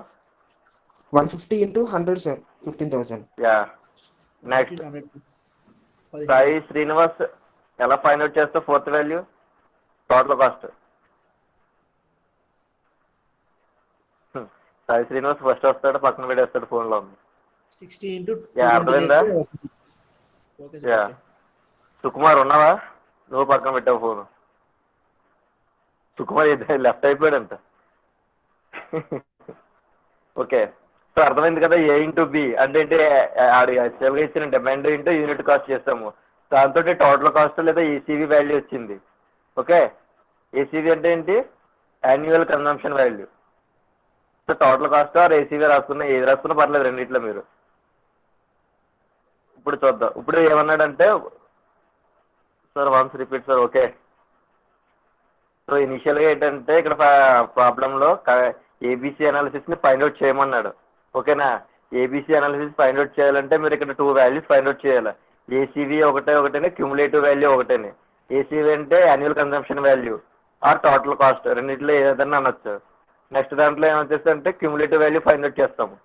సో ఇనిషియల్గా ఈ టేబుల్ కాలం ఇచ్చాడు, ఐటమ్ నెంబర్ అని, క్వాంటిటీ అని, యూనిట్ కాస్ట్ అని 3 కాలమ్స్ ఇచ్చాడు. సో దాంట్లోంచి మనం ఎక్స్ట్రాగా ఏం యాడ్ చేస్తున్నాం అంటే టోటల్ కాస్ట్ అని ఒక కాలం మాత్రమే యాడ్ చేస్తున్నాం ఈ టేబుల్కి వచ్చేసరికి. అది ఎలా ఫైండ్ అవుట్ చేస్తామంటే ఏ ఇంటూ బి. ఇక్కడ ఏ అంటే యాన్యువల్ డిమాండ్ క్వాంటిటీ, బి అంటే unit cost. So A into B అంటే ఎంత? 700 into 50, 35,000. ఓకేనా? యా. సో అలా ఇక్కడికి వచ్చింది. ఇప్పుడు ఏం ఫైండ్ అవుట్ చేసావు? ఏసీవీ ఫైండ్ అవుట్ చేసావు. ఇప్పుడు క్యుములేటివ్ వాల్యూ ఫైండ్ అవుట్ చేయాలి దీనికి.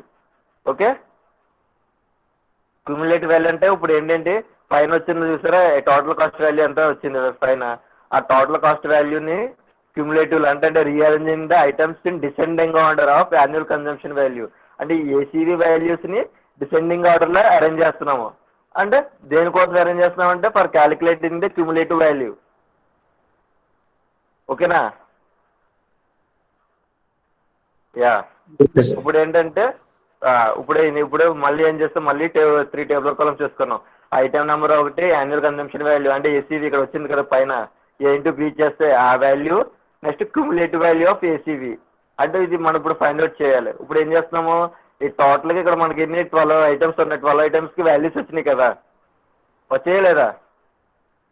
35,000 ఒకటి, 35,000 ఒకటి, 72,000 ఒకటి, 15,000 ఒకటి, 13,000 ఒకటి వచ్చినాయి కదా.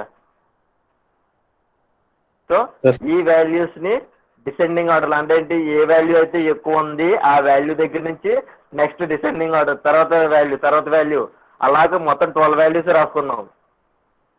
అర్థమైందా? మళ్ళీ చెప్పనా? సార్ యా, 12 వాల్యూస్ రాసుకున్నాము. ఈ 12 వాల్యూస్ పక్కన ఐటమ్ నెంబర్స్ ఇప్పుడు రాయాలి. ఎలా రాస్తామంటే ఫస్ట్ ఎంత 81,650, దాని పార్ట్ నెంబర్ అంతా 11. సో 11 వచ్చింది ఫస్ట్. తర్వాత 72,000 ఉంది ఎక్కువ వాల్యూ. 72,000 దాని పార్ట్ నెంబర్ అంతా 2. అర్థమైందా ఎలా వచ్చింది ఇది? యా. ఇప్పుడు ఏంటంటే క్యుములేటివ్ వాల్యూ ఫైండ్ అవుట్ చేయాలి. క్యుములేటివ్ వాల్యూ ఏంటంటే ఇనిషియల్గా ఫస్ట్ వాల్యూ ఏంటంటే 81,650 పైన ఏమైనా వాల్యూ ఉందా? లేదు కాబట్టి క్యుములేటివ్ వాల్యూ కూడా సేమ్ వాల్యూ వస్తుంది. ఓకేనా? ఇప్పుడు ఈ 72,000 ఉంది కదా, దానిపైన వాల్యూ ఉందా లేదా? 81,650. ఈ రెండు ప్లస్ చేస్తే సెకండ్ వాల్యూ వచ్చింది 1,53,650. ఓకేనా? Okay sir. యా ఇప్పుడు ఈ 1,53,000కి మళ్ళీ ఏం చేసాము, నెక్స్ట్ వాల్యూ యాడ్ చేసుకుంటే థర్డ్ వాల్యూ వచ్చింది, నెక్స్ట్ వాల్యూ యాడ్ చేస్తే ఫోర్త్ వాల్యూ వస్తుంది. అలాగే టోటల్ చేసుకోవాలి. ఓకేనా? అర్థమైందా ఎలా చేయాలో? ఎస్ సార్, క్యూములేటివ్ చేయండి సార్. యా జస్ట్ క్యూములేటివ్ చేస్తున్నాం అంతే. సో టోటల్ ఎంత వచ్చింది? 3,55,770 వచ్చింది మనకి టోటల్. అంటే లాస్ట్ వాల్యూ టోటల్ వాల్యూ అవుతుంది. ఓకేనా? ఓకేనా? Sir okay sir. Okay sir. Yeah so ఇక్కడ కండిషన్ చూడండి. Since the basis for ABC clarification is not given in the problem so assume the following basis. అంటే ఏంటి, ఏబిసి అందులో ఇప్పుడు టోటల్ గా పార్ట్స్ ఇచ్చాడు, వాళ్ళ పార్ట్స్ ఇచ్చాడు. ఇందులో A in parts, B in parts, C in parts ఇవ్వలేదు. ఇచ్చాడా? ఎక్కడా మెన్షన్ చేయలేదు. సో చేయకపోతే మనం ఏం చేస్తాము, స్టాండర్డ్ గా ఉన్న వాల్యూస్ తీసుకుంటాం. మన స్టాండర్డ్ వాల్యూస్ ఏంటి? ఏ ఎంత? 70%, బి ఎంత? 20%, సి ఎంత? 10%. ఓకేనా? ఇవి మన స్టాండర్డ్ వాల్యూస్. తెలుసు కదా, ఏబిసి అనేది మనం చెప్పినప్పుడు చెప్పాను. ఏ అంటే 70%, అంటే టోటల్ 100% ఐటమ్స్ లో ఏ 70% బడ్జెట్ కన్జ్యూమ్ చేసుకుంటుంది. బి 20%, రెండు కలిస్తే 90%. టోటల్ 100 బడ్జెట్ 100% అనుకుంటే 90% వాల్యూని ఈ రెండు కన్జ్యూమ్ చేసుకుంటున్నాయి. Next C 10%. అందుకే వీటిని బోల్ట్స్ తో పోల్చాను. బోల్ట్స్, నెట్స్ వీటి వాల్యూ ఇప్పుడు తక్కువగానే కదా ఉంటుంది. సో అవి 10% మాత్రమే. బట్ కన్సంప్షన్ రేట్ వచ్చేసరికి ఇవే ఎక్కువ ఉంటాయి. ఓకేనా? So 70% of items occupied by category A అన్నాను. Items 20% of ACVs occupied by category B, 10% ఏంటి? Category C. ఇక్కడ ఏమైతే నేను బయట పైన మెన్షన్ చేస్తానో అదే ఇక్కడ ఓట్స్ లో రాశాను అనమాట. జస్ట్ ఏమన్నా 70% ఐటమ్ ఆక్యుపైడ్ బై కేటగిరీ ఏ, 20% ఏమో కేటగిరీ బి, 10% ఏమో కేటగిరీ సి అన్నాను. ఇప్పుడు ఏంటంటే ఇప్పుడు ఈ 70% అన్నాను. ఓకే, బట్ ఈ టోటల్ 12 వాల్యూస్ 70% ఐడెంటిఫై చేయాలి కదా. సో దానికోసం ఏంటి, 70% of total ACV is equal to 70% into 3,55,770. అంటే ఏంటి, 70% అంటే ఏంటి, 0.70 అవుతుంది బై 100 చేస్తే. ఓకేనా? ఇక్కడ పర్సంటేజ్లో ఉంది. అర్థమవుతుందా? Okay sir. Yeah so 0.70 into 3,55,770 చేస్తే ఏమొస్తుంది, 2,49,039 వచ్చింది. ఓకేనా? So since the value is nearest cumulative of 2,71,070. ఇప్పుడు ఏంటంటే ఈ 2,49,000 ఇక్కడ క్యుములేటివ్ వాల్యూస్ వచ్చినాయి కదా, మనకి 2,45,650 ఉంది. కానీ యాక్చువల్ మనకి వచ్చిన వాల్యూ ఏంటి, 2,49,039. అంటే ఏంటి, ఆ వాల్యూ కంటే ఎక్కువ వాల్యూ వచ్చింది. సో మనం ఇక్కడ క్యూములేటివ్ కింద ఏ వాల్యూ తీసుకుంటామంటే నెక్స్ట్ వాల్యూని తీసుకుంటాం. ఓకేనా? ఒకవేళ ఇన్ కేసు తక్కువ వస్తే కనుక 2,45,000 ఓకే, బట్ ఆ వాల్యూ కంటే ఎక్కువ వచ్చింది కాబట్టి నెక్స్ట్ వాల్యూ అంటే 2,71,017 తీసుకున్నాను ఇక్కడ నేను ఈ కేటగిరీ ఏ కింద. ఓకేనా? Okay sir. సో ఇప్పుడు కేటగిరీ ఏ కింద ఏ ఐటమ్స్ వస్తాయి, ఇందులో ఎక్కడి వరకు వస్తాయి? 11 ఒకటి, 2 ఒకటి, 5 ఒకటి, 1 ఒకటి, 12 ఒకటి. ఇవన్నీ ఐటమ్స్ కేటగిరీ ఏ. అర్థమైందా? కేటగిరీ ఏలోకి ఎలా వచ్చాయో? ప్రదీప్, రవి, సుబు, వెంకీ చెప్పండి. Yes sir. యా అర్థమైంది కదా. ఇప్పుడు ఏంటంటే ఇప్పుడు బి ఫైండ్ అవుట్ చేస్తాం. ఏ అంత 70%, బి అంత 20%, టోటల్ రెండు కలిపితే 90%. So category A plus B ఎంత? 90%. సో 90% ఇంటూ 3,55,770 అనేది 0.90 ఇంటూ 3,55,770 చేస్తే ఎంత వస్తుంది? 3,20,193 వచ్చింది. దీనికి ఎగ్జాక్ట్ గా ఏదైనా వాల్యూ ఉందా? 3,20,000 లేదు. ఎందుకంటే ఇక్కడ మనకు వచ్చిన లాస్ట్ వాల్యూ ఏంటి, 3,19,000 అన్నాము. బట్ 19,000 కంటే ఎక్కువ ఉంది కాబట్టి నెక్స్ట్ వాల్యూ తీసుకోవాలి. 3,31,000 ఇక్కడ మన కేటగిరీ బి వరకు తీసుకుంటాం. ఓకేనా? లోపు ఉంటే ఇది ఒకవేళ ఇన్ కేసు మనకి 3,19,000 కంటే లోపు ఉందనుకోండి, ఈ 3,19,000 తీసుకుంటాం. బట్ దానికంటే ఎక్కువ అవుతుంది కాబట్టి 3,31,000 ఇక్కడ వాల్యూ కింద తీసుకున్నాం. క్యూములేటివ్ వాల్యూ కింద 3,31,217 తీసుకున్నాం. అర్థమైందా? ఇప్పుడు బీలోకి ఏ వస్తుంది చెప్పండి. 12 వరకు ఏ వచ్చేసింది. ఇప్పుడు బీలోకి ఏమొస్తాయి ఇందులో?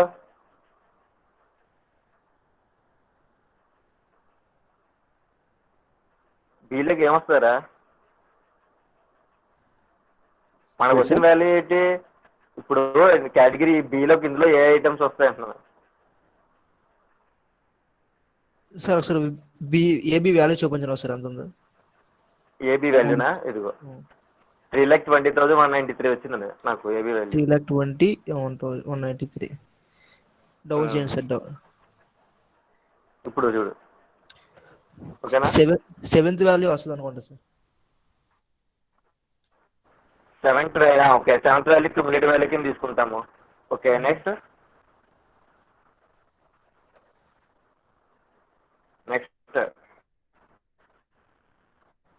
అంటే అదొకటే వస్తుందా బీకి? చెప్పు. 634 సార్. అదొకటేనా వస్తుంది? అదొకటేనా వస్తుంది అంటున్నా. 634 అంటే ఎక్కువ తీసుకోమన్నా కదా సార్, దానికన్నా ఎక్కువ వాల్యూ 7th ఒకటి వస్తుంది అలా అయితే. అవును, నెక్స్ట్ వాల్యూ క్యూములేటివ్ వాల్యూ కింద తీసుకున్నాను. ఏ వాల్యూ ఎక్కడి వరకు వచ్చింది? ఏ వాల్యూ 12 సార్, 12 వరకు వచ్చింది. 12 వరకు వచ్చింది. ఓకే, అప్పుడు బి వాల్యూ ఎక్కడి నుంచి వస్తుంది? 12 ముందు ఉండాలి సార్ బీకి. అవును, ఇప్పుడు బీకి మనకి 90% చేస్తున్నప్పుడు క్యూములేటివ్ వాల్యూ ఎంత వచ్చింది? 3,31,217 తీసుకున్నాము. అంటే ఏంటి? అదే లాస్ట్ వాల్యూ కదా. అంటే వస్తుంది ఏ వాల్యూ తర్వాత వాల్యూ ఏంటి? 6, 3, 4, 7. ఈ 3 వస్తాయి సార్. 12 తర్వాత వాల్యూస్ ఈ 4 6, 3, 4, 7 ఈ 4 బి కేటగిరీలోకి వస్తాయి. Remaining C category. C category sir, ఏవైతే ఉన్నాయో అవి. అది రిమైనింగ్ ఏమైనా ఉంటాయి ఇవన్నీ సి కేటగిరీలోకి వస్తాయి. సో అర్థమైంది. ఇప్పుడు ఏం చేస్తామో అర్థమైంది సార్. సో ఇప్పుడు వరకు ఏం చేసాము? ఏబిసిని కన్స్ట్రక్ట్ చేసాము, ఐ మీన్ క్లాసిఫికేషన్ చేసాము. ఇచ్చిన 12 ఐటమ్స్ లో ఏబిసి ఏమున్నాయండి. ఇన్ కేస్ మీకు ప్రాబ్లమ్ లో క్లాసిఫికేషన్ వరకు అడిగితే ఇక్కడ వరకు చేస్తే అయిపోతుంది సమ్ము. లేదు అనాలిసిస్ అని మెన్షన్ చేస్తే గనక ఖచ్చితంగా దాని గ్రాఫ్ గీయాలి. గ్రాఫ్ కూడా ఏముండదు, కష్టంగానే చూడండి. ఇప్పుడు ఏంటంటే ఎగ్జాక్ట్ యావరేజ్ వాల్యూ మనం ఫైండ్ అవుట్ చేయాలి. ఇప్పుడు కన్స్ట్రక్షన్ ఆఫ్ ఏబిసి గ్రాఫ్ వస్తుంది. ఓకే, ఆ ఏబిసి గ్రాఫ్ ఫైండ్ అవుట్ చేయాలంటే దానికి ఎగ్జాక్ట్ యావరేజ్ వాల్యూ ఏ కేటగిరీ ఫైండ్ అవుట్ చేయాలి. అప్పుడే మనకి ఏ కేటగిరీ వాల్యూ ఎంత వచ్చింది? 2,71,070 కింద తీసుకున్నాం కదా. మనకి యాక్చువల్గా ఎంత వచ్చిందంటే 2,49,000 వచ్చింది. బట్ ఆ వాల్యూ అనేది ఏంటి? 2,45,000 కంటే ఎక్కువ ఉంది కాబట్టి నెక్స్ట్ వాల్యూ ఏంటి? 2,71,000 క్యూములేటివ్ వాల్యూ కింద తీసుకున్నావు నువ్వు, అంతే కదా? 12th value. సో అది బై టోటల్ వాల్యూ ఎంత? 3,55,770. ఎంత వచ్చింది పర్సెంటేజ్? 76.19% వచ్చింది. టోటల్ ఐటమ్స్ లో ఎగ్జాక్ట్ గా మనకి ఎంత వచ్చిందంటే 76.19%. ఇప్పుడు ఏంటంటే A+B కదా. సో A+Bలో పర్సెంటేజ్ వచ్చింది మనకి. A+B ఎంత వచ్చింది? 3,20,000 వచ్చింది. సో నెక్స్ట్ క్యూములేటివ్ వాల్యూ ఏమైంది? 3,31,000 అయింది. దాన్ని మనం ఏం చేసుకున్నాం? 3,31,270 బై టోటల్ వాల్యూ 3,55,770. ఎంత వచ్చింది పర్సెంటేజ్? 93.11% వచ్చింది. ఓకేనా? A+B కలిపితే ఎంత వచ్చింది? 93.11%. సో ఈ A+B నుంచి ఏ తీసేయండి, 16.92%. అది బి పర్సెంటేజ్. ఓకేనా? Okay sir. అది బి పర్సెంటేజ్ అయింది. ఓకే, ఇప్పుడు ఈ A+B ఉంది కదా, A+B ఉంది కదా, టోటల్ వాల్యూ అంతా 100. 100 లోంచి A+B వాల్యూ తీసేస్తే సి వాల్యూ వస్తుంది 6.89%.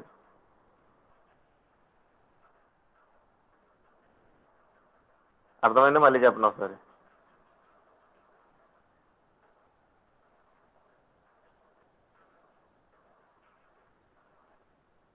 లేదా ఈ వాల్యూస్లో ఏ వాల్యూ అన్నా మీకు ఎక్కడ ఎలా వచ్చిందో అర్థం కాలేదా? శుభు అర్థమైంది సార్. వాల్యూస్ ముందు మనం తీసుకున్న పర్సెంటేజ్ ఇది వరకు మనం తీసుకున్న వాల్యూస్ నే బై చేసుకుంటున్న టోటల్ వాల్యూ తోటి. సో ఇప్పుడు గ్రాఫ్ చూద్దాం. గ్రాఫ్ ఏముండదో పర్సంటేజ్ ఆఫ్ ఏసీవీ దాని మీద పర్సంటేజ్ ఆఫ్ ఐటమ్స్ ఎలా తీసుకున్నా సరే 10 నుంచి 100%, 10 నుంచి 100% తీసుకుంటాము. సిఐ ఎంత తీసుకున్నాము? 100% తీసుకున్నాం. 100%లోంచి ఎన్ని ఐటమ్స్ తీసేసాము, ఎక్కడి నుంచి ఎక్కడి వరకు వచ్చింది సి ఐటమ్స్, టోటల్ 100% లైన్ తీసుకుంటావు. తీసుకున్న తర్వాత ఇప్పుడు ఏ ఎంత 76% వచ్చింది. సో 76% దగ్గర పాయింట్ పెట్టుకున్నావు. బి ఎంత వచ్చింది? 93% వచ్చింది. 93% దగ్గర పెట్టుకున్నావు. సీని ఎలా తీసుకున్నావు? 100% కింద తీసుకున్నాము. సో 100% దగ్గర పాయింట్ పెట్టి లైన్ డ్రా చేసాం అంతే. మీరు ఒకవేళ ఇన్ కేసు అవి పాయింట్లతో డ్రా చేయకపోయినా సరే దీనికి స్టాండర్డ్ ఐబీసీ అనాలిసిస్ ఉంది కదా, 70%, 20%, 10%. 70 + 20 ఎంత? 90, 90 + 10 ఎంత? 100. ఇలా 3 పాయింట్లు తీసుకున్నా సరే సేమ్ గ్రాఫ్ వస్తుంది. ఓకేనా? Okay sir. అర్థమైందా ఏబీసీ అనాలిసిస్? ఏ ప్రాబ్లం ఇచ్చినా ఇదే ప్రొసీజర్. ఎక్కడ బట్ క్వశ్చన్లో ఒకసారి మెన్షన్ చేస్తుంటాడు ఏబీసీ క్లాసిఫికేషన్ ఇస్తే అక్కడ క్లాసిఫికేషన్ పరంగా చేసుకోవడమే. క్లాసిఫికేషన్ ఇవ్వకపోతే కనుక క్లాసిఫికేషన్ మీరు ఫైండ్ అవుట్ చేయడమే. ఇన్ కేసు అనాలిసిస్ అంటే కనుక గ్రాఫ్ కూడా గీయాలి. ఓకేనా? Okay sir. Okay sir. Yeah. ఇప్పుడు economic order quantity second type of some ఇది. ఈ ఎకనామిక్ ఆర్డర్ క్వాంటిటీ వచ్చేసరికి ఏ బిట్ మొత్తం అన్నింటిలో ఒకటే బిట్ అడుగుతాడు. ఏ క్వశ్చన్ ఇచ్చినా సరే find out economic order quantity అంటాడు. బట్ బి వచ్చేసరికి ఏంటంటే మారుస్తుంటాడు. సైకిల్ టైం అడుగుతుంటాడు, లేదంటే ఆప్టిమల్ కాస్ట్ అడుగుతుంటాడు, లేదు అంటే కనుక యాన్యువల్ డిమాండ్ అడుగుతుంటాడు. ఎలా అడిగినా సరే ఏ అనేది మాత్రం కాన్స్టెంట్గా ఒకటే ఫార్ములా. తెలుసా? ఏకి మాత్రం ఒకటే ఫార్ములా వస్తుంది. అదే ఏ బిట్ అంటే economic order quantity. Economic order క్వాంటిటీకి మాత్రం ఒకటే ఫార్ములా. బట్ బి బిట్ వచ్చేసరికి మారుతుంటుంది.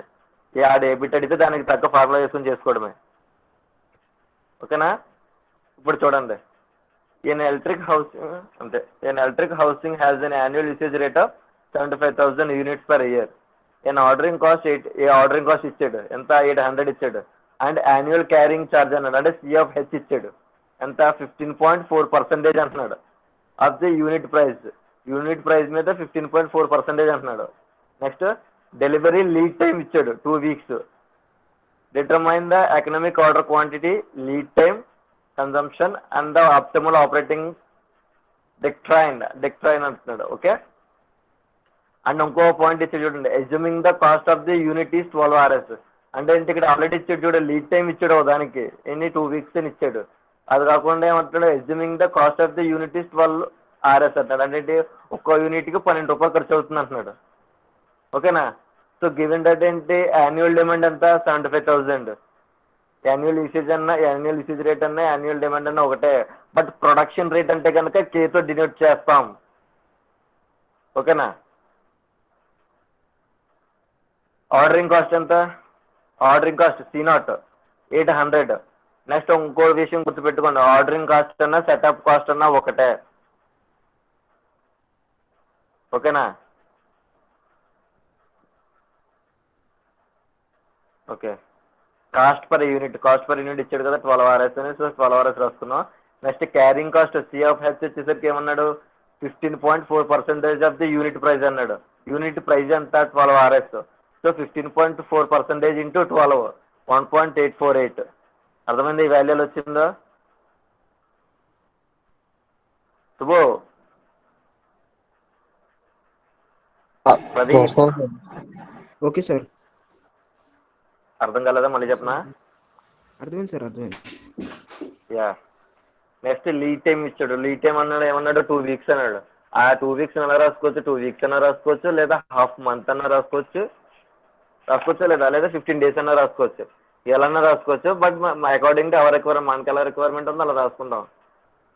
ఓకేనా? So economic order quantity yeah sir 2 weeks అంటే మరి ఎగ్జాక్ట్ గా 14 days కదా సార్? ఎగ్జాక్ట్ గా 14 days. బట్ మన టోటల్ గా మంత్ కి 4 weeks కదా లెక్కేస్తాము. మనం కౌంట్ చేసేటప్పుడు మంత్ కి 4 weeks గా చూసుకుంటాము. 28 days అవుతుంది. సో అలా ఆ విధంగా చూసుకో. సో ఎకనామిక్ ఆర్డర్ క్వాంటిటీ వచ్చేసరికి ఏంటంటే formula √2 into C0 into demand by COH. అంటే క్యారింగ్ కాస్ట్. సో C0 అంటే తెలుసు ఇక్కడ ఆర్డరింగ్ కాస్ట్. C0 అంటే ఆర్డరింగ్ కాస్ట్. D అంటే డిమాండ్, యాన్యువల్ డిమాండ్. CFH అంటే క్యారింగ్ కాస్ట్. ఓకే, C0 ఎంత value ordering cost? 800 sir. Ordering cost value ఎంత? 800 into demand ఎంత? Annual demand. 75,000. యాన్యువల్ డిమాండ్ ఎంత? 75,000 75,000 బై క్యారింగ్ కాస్ట్ ఎంత?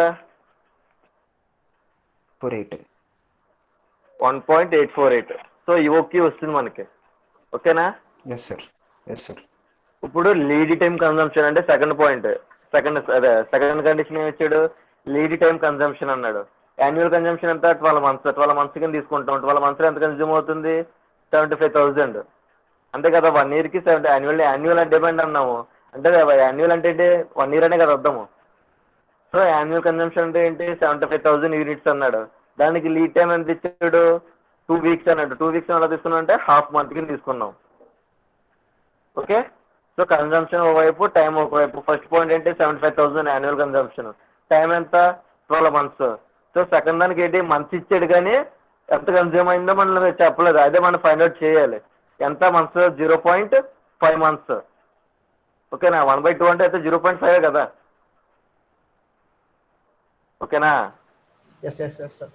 సార్ యా, దాని నుంచి ఏమొచ్చింది మనకి? ఇక్కడ మా consumption annual consumption lead time consumption వచ్చింది ఎంత? 3,125 units. ఓకే, ఓకేనా కాదా? Okay sir. Okay sir. So operating the doctrine అంటే ఏంటంటే ఇప్పుడు ఈ ఇనిషియల్ గా మనకి టోటల్ గా ఎకనామిక్ ఆర్డర్ క్వాంటిటీ ఎంత ఆర్డర్ చేయాలనుకుంటున్నాము? 8,058 units ఆర్డర్ చేయాలనుకుంటున్నాము. అది ఎప్పుడు ఆర్డర్ చేయాలి అనేది డిసైడ్ చేస్తుంది ఎలాగా? Lead time consumption. ఎలాగ? నీకు హాఫ్ మంత్ అంటే 2 weeks వచ్చేసరికి ఎంత కన్జ్యూమ్ అవుతుంది? 3,125 units కన్జ్యూమ్ అవుతుంది. అంటే నెక్స్ట్ 2 weeks కి నువ్వు ఈ పాయింట్ రీచ్ అవ్వగానే ఆర్డర్ పెట్టేయాలి. ఎకనామిక్ ఆర్డర్ EOQ ద్వారా తెలిసింది ఏంటి? 8,000 మనకి 58 units అవసరం అవుతుందని తెలిసింది. సో వెంటనే దాన్ని ఆర్డర్ పెట్టాలని చెప్పి చెప్తున్నాం అంతే. ఓకేనా? ఓకేనా? So the optimal operating doctrine is to order 8,058 units. ఎప్పుడు? Then stock in hand reaches 3,125 units. మన చేతిలో ఉన్న స్టాక్ 3,125 units రీచ్ అవ్వగానే నెక్స్ట్ దానికి ఆర్డర్ పెడుతున్నాం అంటున్నాడు అంతే. ఓకేనా? Okay sir. యా, ఇప్పుడు చూడండి. A company requires 10,000 units of an item per annum. The cost of the ordering is 150 per order. Ordering cost ఇచ్చాడు. నెక్స్ట్ ఏమి ఇచ్చాడు? యాన్యువల్ కన్జంప్షన్ వాల్యూ ఇచ్చాడు. Next the inventory carrying cost is 30% అన్నాడు. Okay, అంటే ఇక్కడ carrying cost అంటే CFH ని 30% అంటున్నాడు. దేనికి? The unit price of the item is 12 calculate చేయమంటున్నాడు. ఓకే, సో యాన్యువల్ డిమాండ్ ఇస్తాడు డైరెక్ట్ వాడే. ఆర్డరింగ్ కాస్ట్ ఇస్తాడు, క్యారింగ్ కాస్ట్ ఇస్తాడు. బట్ యూనిట్ ప్రైస్ 30% అంటున్నాడు. క్యారింగ్ కాస్ట్ ఎంత అంటున్నాడు? 30% అంటున్నాడు. దేనికి అన్నాడు? Unit price of the item. Unit price of the item ఎంత? 12. 30% ఇంటూ 12, 0.30 ఇంటూ 12 ఎంత వచ్చింది? 3.6 వచ్చింది. ఓకేనా? దీనికి ఫస్ట్ ఏంటి? Economic order quantity find out చేయాలి. వాల్యూస్ తీసుకొచ్చి సబ్స్టిట్యూట్ చేస్తాను. ఎంత వచ్చింది నాకు? 913 units వచ్చింది. బట్ ఇక్కడ ఏంటంటే ఫార్ములా మారింది. మళ్ళీ ఇక్కడ అడిగింది మారింది, ఫార్ములా మారింది. ఆప్టిమల్ ఆర్డరింగ్ కాస్ట్ ఫార్ములా ఇది. ఓకేనా? ఆప్టిమల్ ఆర్డరింగ్ కాస్ట్ ఫార్ములా ఏంటి? TFC is equal to D/Q. D అంటే ఏంటి? Annual demand. బై Q అంటే ఏంటి? మనకి ఇచ్చేది చూసా ఎకనామిక్ ఆర్డర్ క్వాంటిటీ. ఈ EOQ వాల్యూ Q వాల్యూ అవుతుంది. ఇంటూ C0 అంటే ఆర్డరింగ్ కాస్ట్ లేదా setup cost plus demand by 2 into CFH అంటే carrying cost plus D into P. ఓకేనా? Unit price of the item ఇక్కడ ఏమైనా రాసుకున్నాం? P కింద తీసుకున్నాం. సో ఆప్టిమల్ ఆర్డరింగ్ కాస్ట్ వచ్చింది ఫార్ములా. ఏం లేదు, వచ్చిన వాల్యూ తీసుకొచ్చి ఫార్ములా సబ్స్టిట్యూట్ చేస్తాము. మీకు TC వాల్యూ వచ్చింది. నెక్స్ట్ ఇంకో కండిషన్ ఏమి ఇచ్చాడు? టైం బిట్వీన్ ద ఆర్డర్స్ అన్నాడు. అంటే ఏంటి? ఒక ఆర్డర్కి మధ్యలో టైం ఎంత ఉందో క్యాలిక్యులేట్ చేయమన్నాడు. సో టోటల్ యువక్యూ వాల్యూ ఎంత వచ్చింది, డి ఎంత వచ్చింది, 913 యూనిట్స్ వచ్చింది. బై యాన్యువల్ డిమాండ్ ఎంత, సంవత్సరానికి ఎంత కావాలి నీకు, 10,000 కావాలి, ఇంటూ 365 అంటే ఎంత నీకు టైం బిట్వీన్ ఆర్డర్కి మధ్యలో ఉన్న టైం ఎంత, 33.23 days. అంతే కదా, ఓకేనా? చేస్తాను, అర్థమైందా లేదా? Okay sir. యా అంటే అర్థం. మీకు మిడ్ ఎగ్జామ్స్ ఉండవురా, మొత్తం మిడ్ ఎగ్జామ్స్ సహా అన్ని ఎగ్జామ్స్ మే నెలలో పోస్ట్ పోన్ చేశాడు శివ, నిన్నే శివ కాళీ, ఓకే శివకాళీ కృష్ణ. నెక్స్ట్ వేరే మోడల్ చూద్దాం. వేరే మోడల్ ఏమిచ్చాడు, if a company is to be manufactured with the company the details is as follows. అంటే ఒక కంపెనీ ఒక ప్రోడక్ట్ మ్యానుఫ్యాక్చర్ చేస్తుందంట, దాని డీటెయిల్స్ ఏమైనా ఇచ్చాడు, యాన్యువల్ డిమాండ్ రేట్ ఎంత ఇచ్చాడు, 24,000 యాన్యువల్ డిమాండ్ రేట్ అంటున్నాడు. ప్రొడక్షన్ రేట్ ఇందాక చెప్పాను కదా, ప్రొడక్షన్ రేట్ని కేతో డినోట్ చేస్తానని, కే అదిగో ప్రొడక్షన్ రేట్ అంటే ఎంత, K value 48,000 units. Setup cost or ordering cost రెండు ఒకటే అన్నాను. సో సెటప్ కాస్ట్ ఎంత, 200 per సెటప్, అంటే ఒకదానికి 200 అంట. క్యారింగ్ కాస్ట్ సిఎఫ్హెచ్ఈపి ఎంత, 20 units per year. అర్థమైందా? కండిషన్స్ ఏమి ఇచ్చాడు, యుఓకే ఒకటి ఫైండ్ అవుట్ చేయమన్నాడు, సైకిల్ టైం ఫైండ్ అవుట్ చేయమన్నాడు. యుఓకే ఫార్ములా ఏంటి, సేమ్ ఫార్ములా, వాల్యూస్ తీసుకొచ్చి సబ్స్టిట్యూట్ చేస్తాం అంతే, ఓకేనా? ఏమీ మార్చలేదు, మనకి ఇచ్చిన వాల్యూస్ తీసుకొచ్చి సబ్స్టిట్యూట్ చేసాము. Next cycle time find out చేయాలి. సైకిల్ టైం ఫైండ్ అవుట్ చేయాలంటే ఏంటి, T1 T2 తెలియాలి. T1 తెలుసా, తెలియదు. T2 తెలుసా, same formula sir, okay. T1 తెలియదు, T2 తెలియదు. బట్ ఏంటి, T1కి వేరే ఫార్ములా ఉంది, T2కి వేరే ఫార్ములా ఉంది. బట్ సైకిల్ టైం వచ్చేసరికి మీరు ఇక్కడ ఒకటి గుర్తుపెట్టుకోవాలి, ఇక్కడ క్యూ అంటే ఎకనామిక్ ఆర్డర్ క్వాంటిటీ కాదు, ఓకేనా? చేస్తాను, ఈ కండిషన్ మాత్రం గుర్తుపెట్టుకోండి. సైకిల్ టైం అని అడిగినప్పుడు మాత్రం ఇక్కడ క్యూ అంటే యాన్యువల్ డిమాండ్ కాదు, యాన్యువల్ డిమాండ్ వాల్యూ వేయకూడదు. ఇక్కడ క్యూ అంటే ఎకనామిక్ బ్యాచ్ క్వాంటిటీ, ఈబిక్యూ, అది ఈఓక్యూ, ఇది ఈబిక్యూ, ఓకే? సో ఈబిక్యూకి సెపరేట్ ఫార్ములా ఉంది, సేమ్ ఫార్ములానే, కాకపోతే సిఎఫ్హెచ్కి ఎడిషనల్గా 1 - d/k అనేది వాల్యూ యాడ్ అవుతుంది అంతే, ఓకేనా? సో ఈబిక్యూ వాల్యూ వచ్చింది. ఇప్పుడు T1 అంటే ఏంటి, Q/K.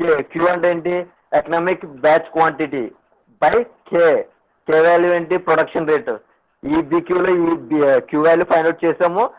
నెక్స్ట్ ఏంటి, కే వాల్యూ ప్రొడక్షన్ రేట్ ఆడ్ ఇచ్చేసాడు, తీసుకొచ్చి సబ్స్టిట్యూట్ చేశాను. T1 ఎంత వచ్చింది, 0.0204 ఇయర్ వచ్చింది. ఇక్కడ చూడండి, T1 = Q/K ఇయర్ అని పెట్టాము, ఓకేనా? ఇది కూడా మెన్షన్ చేయాలి మీరు, ఇయర్ అన్నది కూడా సంవత్సరానికి అని. నెక్స్ట్ T2 వాల్యూ ఫార్ములా ఉంది సేమ్. క్యూ అంటే ఏంటి, ఎకనామిక్ బ్యాచ్ క్వాంటిటీ. డి అంటే demand, 1 - demand by production rate. Value substitute చేశాను. సైకిల్ టైం ఎంత వచ్చింది నాకు, 0.48 months వచ్చింది, ఓకేనా? అర్థమయ్యే సమ్స్ సింపుల్గానే కదా ఉన్నాయి, ఏమైనా కష్టంగా ఉన్నాయా చెప్పండి రా. Subbu, Pradeep. EOQ means economic order quantity, EBQ means economic basic quantity sir, basic అవుతానా, ఇక్కడ బ్యాచ్ క్వాంటిటీ, ఓకేనా? ఇక్కడ చూడండి, నేను ఆల్రెడీ రాశాను ఎకనామిక్ బ్యాచ్ క్వాంటిటీ. యా, ఏమైనా డౌట్స్ ఉన్నాయా? ప్రదీప్, సుబ్బు, రవి. లేదు సార్, లేదు. అయిపోయినాయా? Yeah, okay okay okay. ఇక్కడితో థర్డ్ యూనిట్ అయిపోయిందిరా సార్. అంటే ప్రీవియస్ పేపర్ చూసాను సార్, ఎగ్జామ్కి ఇచ్చినవి చూస్తే ఒక సెట్లో అయితే కొంచెం ఫార్వర్డ్ చేయి. చేస్తాను. ఒక పేపర్లో అయితే ఏబిసి అనాలిసిస్ ఒకటి ఇచ్చాడు ప్రాబ్లం, దీంట్లో దాంట్లో ఒక సెట్లో ఈఓకి ఇచ్చాడు,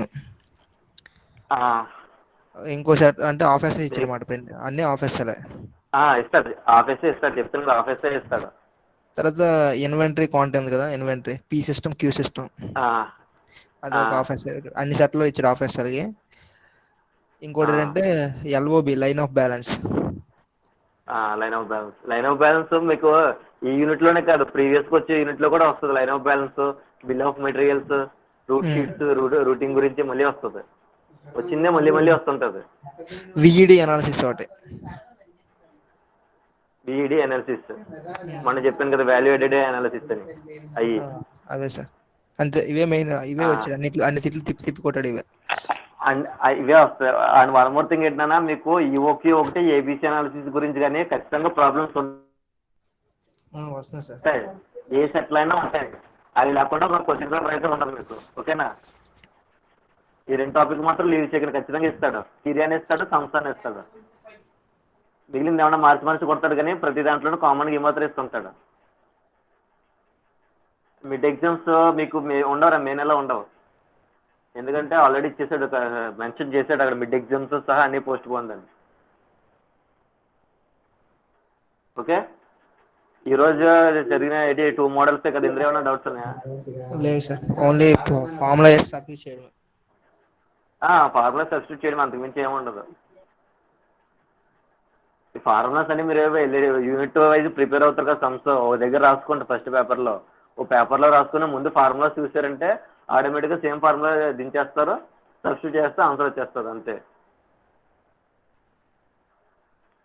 సుబ్బు ఏమైనా డౌట్స్ ఉన్నాయా? రవి పీడిఎఫ్ చేస్తాను, ప్రీవియస్గా ఉన్న పీడిఎఫ్ కూడా షేర్ చేస్తాను. ఓకేనా? Okay sir. రవి, నీకు ఆ రోజు డౌట్ అన్నా గుర్తుందా? అందులో నేను చెప్పాను కదా, అది ఎక్స్ వాల్యూ ఎలా తీసుకున్నాడని. అది ఇంకా క్లియర్ అవ్వలేదు సార్. లేదు సార్, అది మాత్రం క్లియర్ అవ్వలేదు సార్. అది తమలో అయ్యా చెప్పు సుబ్బు. చెప్పండి సార్, లేకపోతే మీరు. పర్లేదు చెప్పు సుబ్బు.